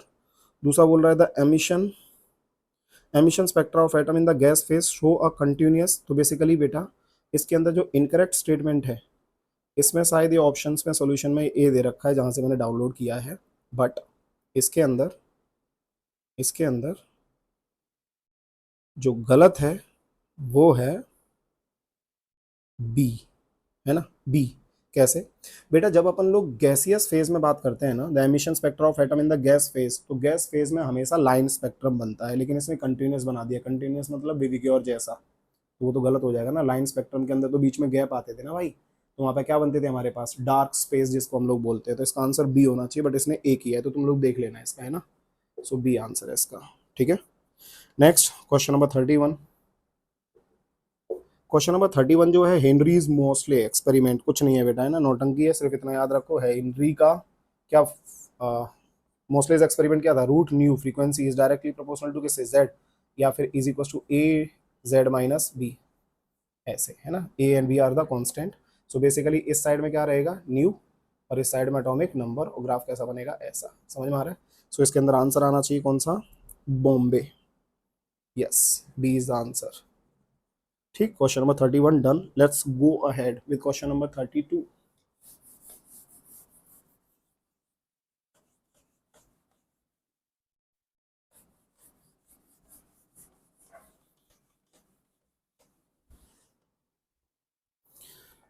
क्वेश्चन नंबर 32 क्या कह रहा है बेटा? 32 कह रहा है आपसे, the number of atomic orbital from the following having 5 radial nodes, मतलब 5 रेडियल नोड किस किस की होंगी? 7s है, 7p है, 6s है, 8p है और 8d है। पहले ये देख लो, l is equal to s p d, और f है ही नहीं तो छोड़ो इसको, तो 0 1 2। इसके लिए n 7, l 0 1 कितना होगा 6। इसके लिए n l कितना होगा 1 माइनस 1 कितना आ जाएगा रे 5। कौन सी पूछी है ये और देख लेते हैं एक बार। नंबर ऑफ एटॉमिक ऑर्बिट, अरे एटॉमिक ऑर्बिटल्स निकालनी है bro. Atomic orbitals having 5 radial nodes. सो 5 रेडियल नोड्स किसके पास होंगे, पहले ये समझते हैं। इसके पास 5 रेडियल नोड्स आ गया। इसके पास कितना आएगा 6 माइनस 0 माइनस 1, इसके पास कितना होगा 5। इसके पास कितना आएगा 8 माइनस 1 माइनस 1, ये कितना आ जाएगा 6। इसके लिए कितना आएगा 8 माइनस कितना आएगा 2 माइनस 1, ये कितना आ जाएगा 5। तो 5 ये है, 5 ये है, 5 ये है, 3 लोग 5 5 आ रहे हैं। तो पहले वाले में पी के अंदर कितने डब्बे होते हैं 3, तो 3 तो इसमें हो गए। इसमें एस में कितना होता है 1, 3 और 1 4। डी में कितने होते हैं 5, 5 4 9 आना चाहिए इसका आंसर। नंबर ऑफ, अच्छा वो ये पूछ रहा है कि इनमें से कितनी एटॉमिक ऑर्बिटल है जिनका 5 आएगा, तो 1 2 3, तो आंसर आएगा इसका 3। Next question number 33। 33 क्या कह रहा है बेटा जी? मेरे पास क्या है, एक ये है और एक ये है। ये बोले तो ये nth ऑर्बिट है और ये n प्लस 1th ऑर्बिट है। यहाँ पे एक इलेक्ट्रॉन है और इसको मैंने क्या दिया, ऊपर से बम्बार्डमेंट कराई और ये इलेक्ट्रॉन शिफ्ट होकर कहाँ पहुंच गया, इस जगह पे। ठीक है, अब वो कह रहा है कि the electron in the nth orbit of Li+2 है ना। Z कितना होगा, हाइड्रोजन हीलियम और लिथियम, तीन तीन है, और किसका है Li+2 का है। ध्यान से सुनना, is excited to n+1 orbit using the radiation of energy इतना, the value of n is, so n की वैल्यू हम लोगों को निकालनी है कि n की वैल्यू कितनी होगी। अब सुनो बेटा, इसमें करना क्या है अपन लोगों को। सो सिंपल एनर्जी निकाल सकते हैं अपन लोग। क्या दिया हुआ है, एनर्जी दे रखी है। सो ई की वैल्यू कितनी है 1.47 इंटू 10⁻⁻17, ये जूल में दे रखा है ना। सो ये कितना हो जाएगा 13.6 इंटू जेड स्क्वायर, 3 3 जा 9 इंटू 1 अपॉन कितना n माइनस 1 अपॉन n+1 का स्क्वायर और इसका स्क्वायर। सही है, 1/n1² माइनस 1/n2², यही होता है ना फॉर्मूला। लेकिन इसको मल्टीप्लाई करना पड़ेगा 1.6 इंटू 10⁻⁻19, क्यों, इधर भी जूल और इधर भी जूल। क्लियर है सबको यहाँ तक? अब हमें बेसिकली n की वैल्यू निकालनी है कि n की वैल्यू कितनी होगी। चलो क्या कर सकते हैं। सो पहले एक काम कर देता हूँ, इन वाली चीज़ को मैं इस साइड में लेके आ जाता हूँ। ठीक है, सो यहाँ पे ये कितना हो जाएगा 13.6 इंटू कितना हो जाएगा 9 इंटू कितना हो जाएगा 1.6 इंटू कितना हो जाएगा 10⁻⁻19। तो बेसिकली बचेगा क्या, सिर्फ ये बचेगा, सिर्फ ये बचेगा। ध्यान से सुनते चलना है ना, सिर्फ ये बचेगा। क्लियर है यहाँ तक? अब ये 19 है, ये 17 है, तो 17 कैंसिल आउट हो जाएगा, तो ये ऊपर गया, तो ये ऊपर कितना हो जाएगा 100। ये बेसिकली 100 हो गया। कितना था यार,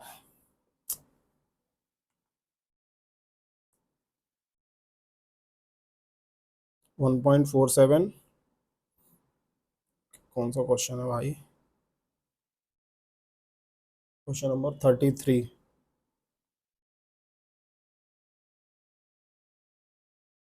1.47 इंटू 10 की पावर कितना था, -17 था, और ये 1.619 था, ये तो 10 की पावर 2। चलेगा यहाँ तक, इतना डन। अब क्या करना है बेटा, मैंने क्या किया, इसका एलसीएम लिया, तो एलसीएम क्या आ जाएगा, ये n² आ जाएगा और ये n+1 का स्क्वायर। इस साइड में क्या आ जाएगा n+1 का स्क्वायर माइनस क्या आ जाएगा, ये n² आ जाएगा। सही है, सो बेसिकली ये क्या हो गया यहाँ पे, n+1 का square minus n² upon n² into n+1 का स्क्वायर। ठीक है, पहले इसको सॉल्व कर देते हैं अपन लोग। n+1 का होल स्क्वायर सॉल्व करेंगे तो कितना आएगा a² प्लस b²। सो a² प्लस b² का 1 प्लस 2ab, सो 2n²। ये सो ये n² ये n² कैंसिल आउट हो गया, तो यहाँ पे बेसिकली क्या आ गया मेरे पास 2n² plus 1 divided by n² और ये n+1 का स्क्वायर। अब बेटा सुनो, जब भी ऐसा तुम्हारे पास आ जाता है कुछ केस ना इस तरीके से, तो इसका सबसे इजीएस्ट तरीका होता है दोनों साइड में वो मल्टीप्लाई कर दो। क्या मतलब, इस साइड मैंने मल्टीप्लाई किया n+1 का स्क्वायर, और इस साइड में भी मल्टीप्लाई किया मैंने n+1 का स्क्वायर, सही है। ये इसके साथ कैंसिल आउट हो गया, तो यहाँ पे क्या आएगा मेरे पास 1.47 इंटू 10 की पावर कितना 2 डिवाइडेड बाई 13.6 इंटू 9 इंटू 1.6। इस साइड से क्या आ जाएगा मेरे पास, ये मल्टीप्लाई में ना भाई, सो यहाँ पे n स्क्वायर और ये n+1 का स्क्वायर इंटू ये इज इक्वल्स टू कितना होना चाहिए 2n स्क्वायर प्लस 1, इसके बराबर होना चाहिए। अब हमें क्या करना पड़ेगा बच्चा पार्टी, ये वाली वैल्यू क्या करनी पड़ेगी, सॉल्व करनी पड़ेगी पहले, है ना। जब अपन लोग इस वैल्यू को सॉल्व करेंगे तो कुछ ना कुछ वैल्यू यहाँ पे आ जाएगी मेरे पास, ठीक है, कुछ ना कुछ वैल्यू यहाँ पे आ जाएगी।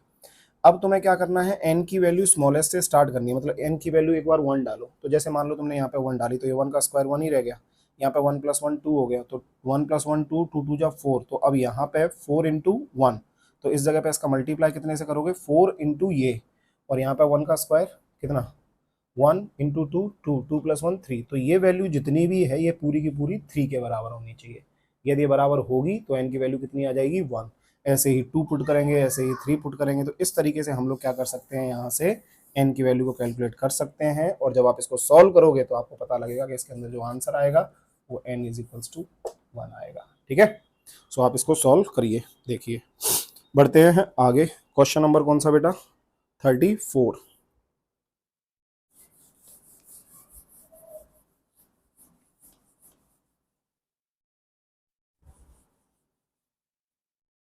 सॉल्व हो जाएगा, बट वही थोड़ा सा टाइम लगाना पड़ेगा इसके अंदर, ठीक है। सो तुम लोग सॉल्व कर लो और देख लो ये वैल्यू, और जो भी आए इसका आंसर मुझे बता देना आप लोग कि सही है कि क्या है, ठीक है। नेक्स्ट देखते हैं क्वेश्चन नंबर 34। क्वेश्चन नंबर 34 जो है, ये बोला कि for a metal ion the calculated magnetic moment is 4.90, this metal ion has dash number of unpaired electron. तो कुछ नहीं है, अभी मैंने आपको बोला कि मैग्नेटिक मोमेंट जो आ रहा है वो 4.9 है, तो अनपेयर्ड इलेक्ट्रॉन कितने होंगे, पॉइंट के आगे कितना लिखा हुआ है 4, तो 4 आंसर आ जाएगा इसका, ठीक। Question number 35। अब 35 क्या कह रहा है बेटा, ये कह रहा है असर्शन रीजन है, असर्शन कह रहा है कि in a photoelectric effect electron are ejected from the metal surface as soon as beam of the light of frequency greater than threshold frequency strike the surface. बिल्कुल सही बात है, यदि ऊपर से हम लोग लाइट डालेंगे जिसकी फ्रीक्वेंसी थ्रेशोल्ड फ्रीक्वेंसी से ज्यादा है, तो जैसे ही वो लाइट टकराएगी मेटल से तुरंत इलेक्ट्रॉन निकल जाएगा। बिल्कुल सही बात है, बिल्कुल ऐसा ही होता है। सो पहला ट्रू है। दूसरा, when the photon of any energy strike on electron in the atom, transfer of energy from the photon to the electron takes place in the light। बिल्कुल गलत। इसने ये बोला बेसिकली कि जो भी हम लोग एनर्जी, जिस भी एनर्जी का हम लोग फोटोन डालेंगे वो एनर्जी को लेके इलेक्ट्रॉन को दे देगा और वो कन्वर्ट हो जाएगा इसमें काइनेटिक एनर्जी। बट ऐसा नहीं होता ना, हम लोगों को मिनिमम तो थ्रेशोल्ड एनर्जी देना ही पड़ेगा। थ्रेशोल्ड एनर्जी से जितना ज्यादा देंगे हम लोग, वो बेसिकली कन्वर्ट होता है किसके अंदर, काइनेटिक एनर्जी में। तो किसी भी ना बोल के हम लोगों को क्या बोलना पड़ेगा, मोर देन थ्रेशोल्ड फ्रीक्वेंसी। तो इसके अंदर आंसर आएगा बेटा 1 is correct, but R is reason is wrong. So A होना चाहिए इसका आंसर, ठीक है। Question number 36। नेक्स्ट क्वेश्चन कह रहा है number of correct statement from the following is. So basically आप लोगों को ना 1s orbital the probability density maximum at nucleus. Okay, probability density की बात कर रहा है किसके लिए, 1s के लिए। तो बेसिकली बेटा यहाँ पे हम लोगों को ये देखना होता है कि जो साई स्क्वायर वर्सेस आर का जो कर्व बनता था वो हम लोगों ने कुछ इस तरीके से बनाया था। तो जब यहाँ पे तुम देखोगे तो इस जगह पे वैल्यू कैसी आ रही है मेरे पास, ये मैक्सिमम आ रहा है। प्रोबेबिलिटी डेंसिटी मैक्सिमम होती है, ये मैंने आपको बताया था, प्रोबेबिलिटी डेंसिटी मैक्सिमम होती है। बट आरपीडीएफ की बात करेंगे अपन लोग तो वो कितना होता है मेरे पास, 0। साई स्क्वायर का वैल्यू कैसा होगा, मैक्सिमम। साई का वैल्यू कैसा होगा, मैक्सिमम। समझ में आ रहा है कि नहीं आ रहा, लेकिन आरपीडीएफ का वैल्यू कैसा होगा, 0। तो पहला वाला बात सत्य है, मतलब first statement is true. Statement नहीं, option A is correct. For 2s orbital, the probability density first increases to maximum and then decreases sharply to 0। ये बकवास कर रहा है ना, तो आपको क्या करना है, यहाँ पे ये साई स्क्वायर है और ये आर है, तो 2s के लिए जब अपन लोग देखेंगे तो क्या आता था बेटा, ये ऐसे आता था, फिर उसके बाद में ऐसे करके ये चला जाता था इस तरीके से ना। तो पहले तो मेरे पास कैसी थी, मैक्सिमम, लेकिन जैसे जैसे हम लोग आर बढ़ाएंगे तो यहाँ पे प्रोबेबिलिटी डेंसिटी कम होगा और एक टाइम पे आके 0 हो जाएगा, फिर से बढ़ेगा, फिर इंक्रीज होगा।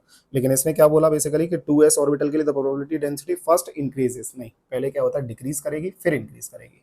तो सेकंड वाला सही नहीं है। अब सी क्या कह रहा है, boundary surface diagram of the orbital encloses a region of 100% probability of finding the electron. देखो बाउंड्री सरफेस डायग्राम मैंने आपको बताया था ना, कुछ इस तरीके से मैंने बनाया, तो ये क्या है, बाउंड्री सरफेस डायग्राम है ना। अब यहाँ पे अपन लोग हर पॉइंट पे बात करते थे, तो यहाँ से प्रोबेबिलिटी अपन लोग निकाल सकते हैं बेटा, लेकिन जिसमें प्रोबेबिलिटी अपन लोग निकालते थे और जिसकी प्रोबेबिलिटी 90% होती थी उसको अपन लोग ऑर्बिटल बोलते थे, लेकिन इसने तो 100% ही बोल दिया, जो कि गलत है। तो सी ऑप्शन 100% तो हो ही नहीं सकता। डी कह रहा है P and D orbital have 1 and 2 angular node respectively, बिल्कुल सही है। तो एक तरफ पी लिख दिया और एक तरफ डी लिख दिया, तो इसके लिए n माइनस एल माइनस 1 देखेंगे, तो l का वैल्यू देख लो है ना। एंगुलर पूछा, कौन सा पूछा, एंगुलर पूछा, तो एंगुलर तो l से चेक करते हैं बस, इसको भी l से चेक करते हैं, तो एस पी डी एफ है ना। सो l का वैल्यू कितना, 0 1 2 3, सो इसके लिए 1 होना चाहिए, इसके लिए 2 होना चाहिए, और दे भी रही रखा है तो डी भी सही है। Probability density of P orbital is 0 at the nucleus, बिल्कुल सही है। तो इसके आंसर आएंगे बेटा 3, कौन कौन सा, A D and E R the answers. ठीक है, so this was the question number 36। Let's go ahead with question number 37, यही कर देता हूं क्योंकि असर्शन एंड रीजन है। तो असर्शन क्या कह रहा है, 5f electron 5f electron can participate in bonding to a far greater extent than 4f electron, बिल्कुल सही बात है। 5f इलेक्ट्रॉन की जो बॉन्ड बनाने की जो टेंडेंसी होगी वो ज्यादा होगी कंपैरिजन टू 4f, क्योंकि उनकी शील्डिंग और ज्यादा पुअर है, तो उस पर जो फोर्स ऑफ अट्रैक्शन लगेगा न्यूक्लियस का वो कैसा होगा मेरे पास, ज्यादा होगा। ठीक है, next reason 5f orbital are not as buried as 4f orbital in the light of the above statement। so basically हम लोग को बेसिकली क्या बोलना है बेटा, कि जो 5f ऑर्बिटल हैं इसके अंदर जो आंसर आना चाहिए वो हमारे पास आंसर आना चाहिए कौन सा, फर्स्ट आना चाहिए। फर्स्ट क्यों आना चाहिए, क्योंकि यहाँ पे जो एक्टिनोइड्स होते हैं बेसिकली, एक्टिनोइड्स बॉन्डिंग में ज्यादा पार्टिसिपेट करते हैं, एक्टिनोइड्स बॉन्डिंग में क्या करते हैं, ज्यादा पार्टिसिपेट करते हैं, तो इसके अंदर आंसर आना चाहिए ए। ठीक है, नेक्स्ट क्वेश्चन नंबर 38 के लिए हम मिटा लेते हैं इसको।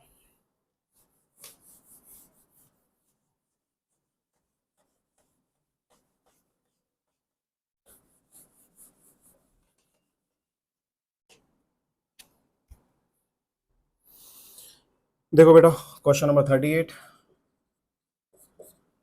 38 जो है, values of work function W0 for a few metals, कुछ वैल्यूज दे रखी हैं इसने, तो सबसे कम वैल्यू जो होगी उसमें से इलेक्ट्रॉन जल्दी निकलेगा, और वो वैल्यू है मेरे पास किसकी, पोटाशियम की दी हुई है इसके अंदर। ठीक है, the number of metal which will show photo electric effect when a light of wavelength इतना नैनोमीटर चलेगा। So E is equal to, कुछ नहीं करना है, E is equal to 12400 divided by lambda कर दो, लेमडा किस में ले लो, एंगस्ट्रॉम में, तो एंगस्ट्रॉम में 400 है, तो 0 के 10 के साथ मल्टीप्लाई कर दो, 1 2 और 1 2, तो यहाँ पर 40 को डिवाइड कर दो 124 के साथ, कितना आ जाएगा बेटा, 4 3 12 120, 4 आ जाएगा 0.0, 4 एकम 4, मतलब 3.1 से कम वाले। तो अब देखो इन्होंने क्या दे रखा है, एक तरफ लिथियम है, एक तरफ सोडियम है, एक तरफ पोटेशियम है, एक तरफ मैग्नीशियम है, एक तरफ कॉपर और एक तरफ एजी। लिथियम का कितना लिया है 2.42, सोडियम का कितना लिया है 2.3, पोटेशियम का कितना लिया है 2.25, मैग्नीशियम का 3.7, कॉपर का 4.8 एंड एजी का 4.3। तो इस वैल्यू से कम वाले जितने भी होंगे है ना, सब में से इलेक्ट्रॉन निकलेगा, एक इसमें से निकलेगा, इसमें से निकलेगा, इसमें से निकलेगा, और इन तीनों में से नहीं निकलेगा, तो आंसर आएगा इसका 3। ठीक, ये आंसर है। क्वेश्चन नंबर 39 जो है वो कह रहा है कि energy of an electron in the first bore orbit of hydrogen atom is इतना। ठीक है, एनर्जी जो दे रखा है फर्स्ट बोर ऑर्बिट में, मतलब वो क्या होता है, माइनस, अपन लोग लिखते थे 13.6 into Z square upon n square, तो बेसिकली इसकी जो वैल्यू दे रखी है वो दे रखी है इतनी। It's energy in third Bohr orbit कितनी एनर्जी होगी, सो ई इज इक्वल्स टू, यहाँ पे लिख सकते हैं अपन लोग माइनस ऑफ 2.18 इंटू 10 की पावर कितना, -18 इंटू, यहाँ पे क्या आ जाएगा मेरे पास, its energy in third Bohr orbit है ना। सो यहाँ पे 1 स्क्वायर ही रहेगा, लेकिन 3 3 कितना हो जाएगा, 9 हो जाएगा। अब बेटा जी क्या करना है, 9 से इसको डिवाइड कर दो, तो जब 9 से इसको डिवाइड करेंगे तो आंसर क्या आना चाहिए, 1/9 of this value, so answer आ जाएगा बी, कितना 1/9 ऑफ किसका, दिस वैल्यू मतलब ये वाला। ठीक है, सो question number 39 is also done. Let's go ahead.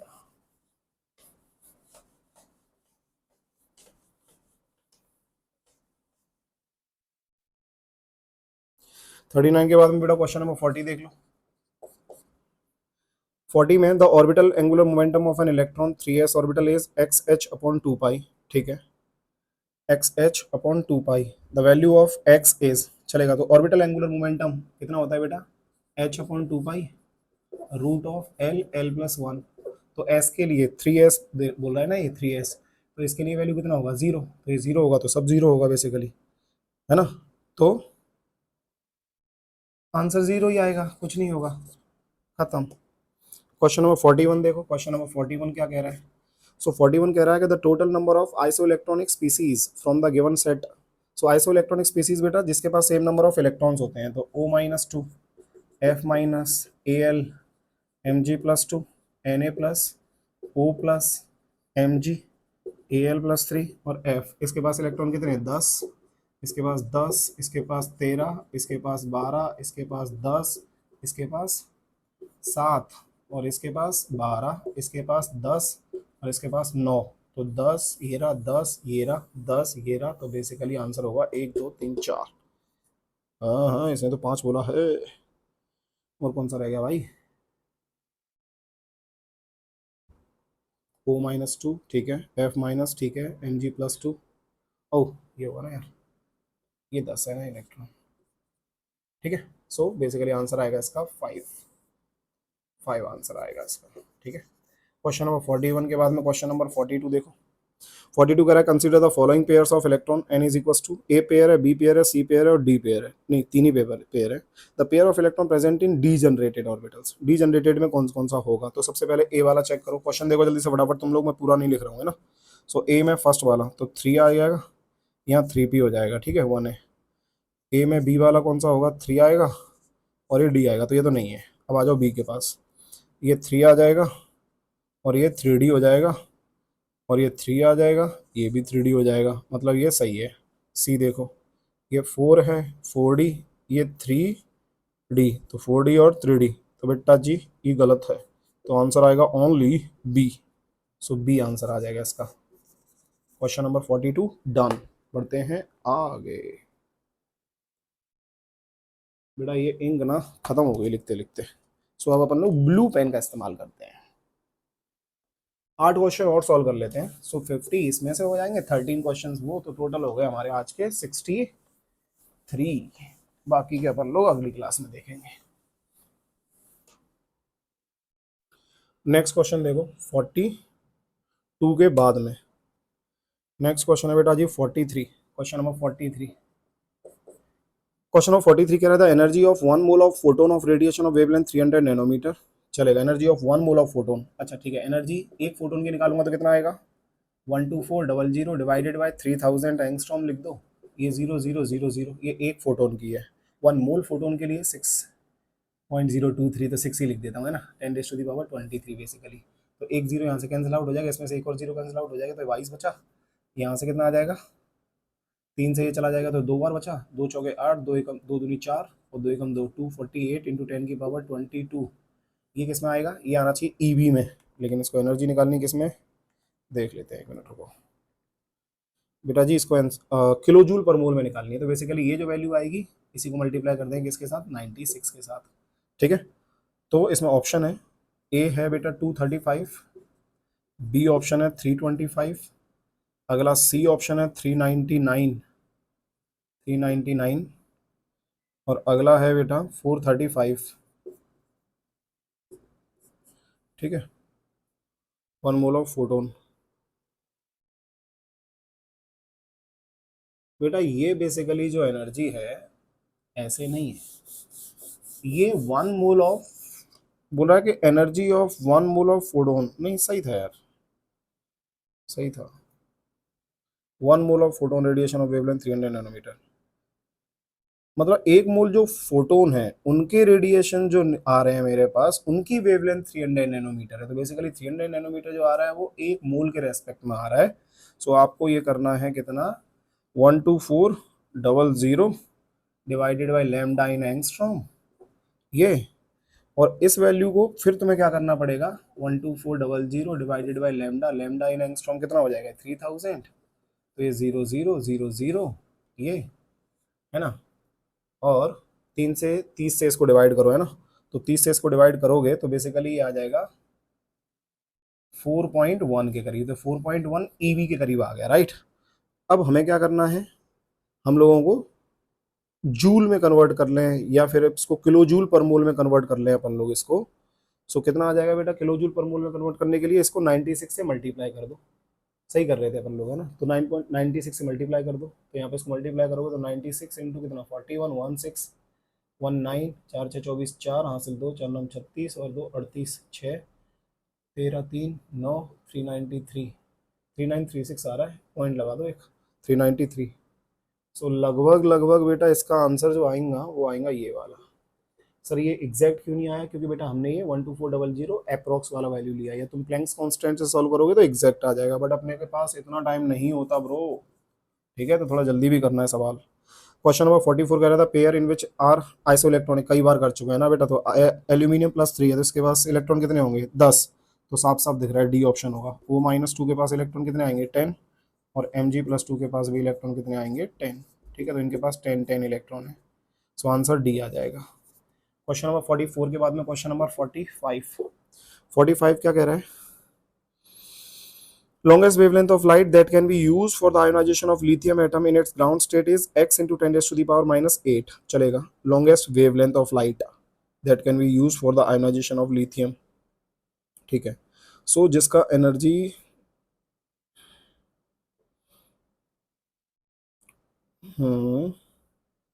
चलेगा, तो एक काम करते हैं ना, क्या काम करें,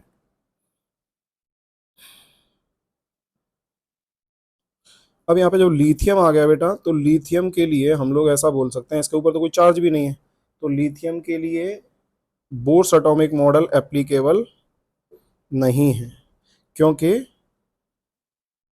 यहाँ पे Li+2 होता तो वैलिड होता, बट Li के लिए ये वैलिड नहीं है। समझ में आ रहा है। गिवन में और भी कुछ दे रखा है, देखते हैं एक बार क्या दिया हुआ है। Energy of the electron in the first shell of hydrogen atom is इतना। ओके, सो बेसिकली फॉर्मूला क्या होता है, E = -13.6 into Z²/n²। So basically ये जो वैल्यू आ रही है, ये वैल्यू उसने मेरे को दे रखी है, कितनी दे रखी है -2.2 इंटू 10⁻−18 चलेगा। ठीक है, सो अब वो हमसे ये पूछ रहा है कि एनर्जी किसका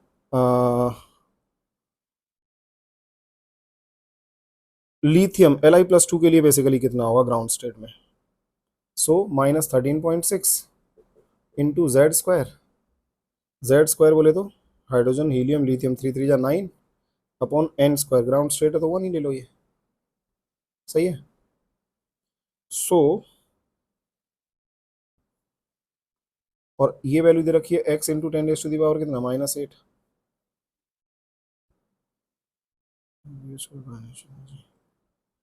ये बेसिकली इसके लिए एनर्जी आ गई, तो इसके लिए लैम्डा कितना आ जाएगा, जस्ट इसका उल्टा, तो ये वैल्यू किस में आई, ये ईवी में आई है ना।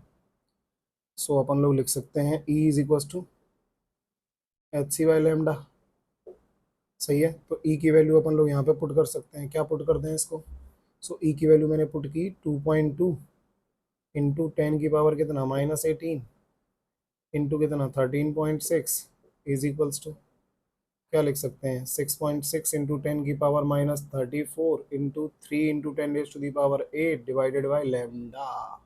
ये लैम्डा इधर चला जाएगा, तो ये लैम्डा इधर चला गया, तो ये कितना हो जाएगा 2.2 इंटू 10 की पावर -18 इंटू कितना 9, सही है।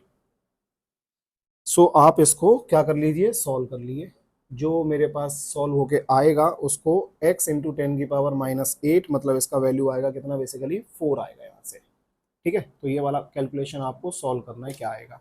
जो भी आंसर हो मुझे जरूर बताना, नहीं आएगा तो भी बताना, आएगा तो भी बताना। ठीक है, नेक्स्ट 45 के बाद में अब चलते हैं अपन लोग आगे।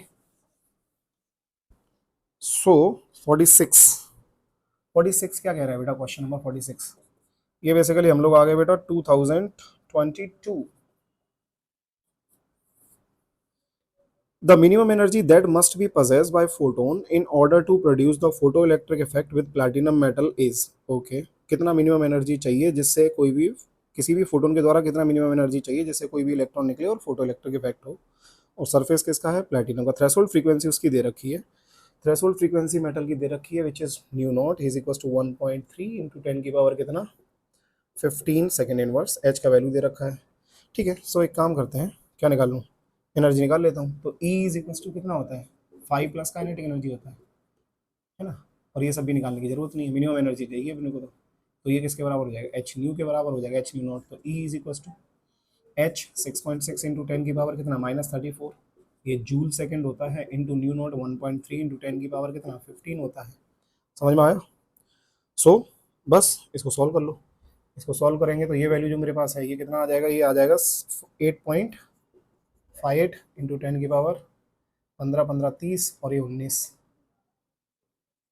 19, ये आंसर आना चाहिए। सो ऑप्शन दे रखे हैं बेटा इसके अंदर, सी आंसर आ जाएगा इसका। ठीक है। Question number 47। 47 कह रहा है कि if the radius of the third Bohr orbit of hydrogen atom is r3। ठीक है। So basically r3 is equal to 0.529 into N square, 3 3 जा 9 अपॉन हाइड्रोजन 1, तो इक्वेशन 1 मान लो इसको। And the radius of fourth Bohr orbit is r4। ठीक है। Fourth Bohr orbit का r4 है, तो ये 0.529 इंटू एन स्क्वायर मतलब 16/1 हो गया, ये इक्वेशन नंबर 2 हो गया। दोनों को डिवाइड कर दो, ये कट गया इसके साथ। तो यहाँ से क्या आ जाएगा, यहाँ से आ जाएगा r3 upon r4 is equal to 9/1 into 1/16। So 9/16 हो जाएगा बेसिकली, ये 9/16 हो जाएगा। सही है, ये 9/16 हो गया। सो r4 इज इक्वल टू क्या होगा, सो r4 दे रखा है ना, सो r4 इज इक्वल टू हो जाएगा 16r3 divided by 9। So answer आ जाएगा बेटा बॉम्बे, बी आंसर होगा इसका। क्वेश्चन नंबर 48 देख लो।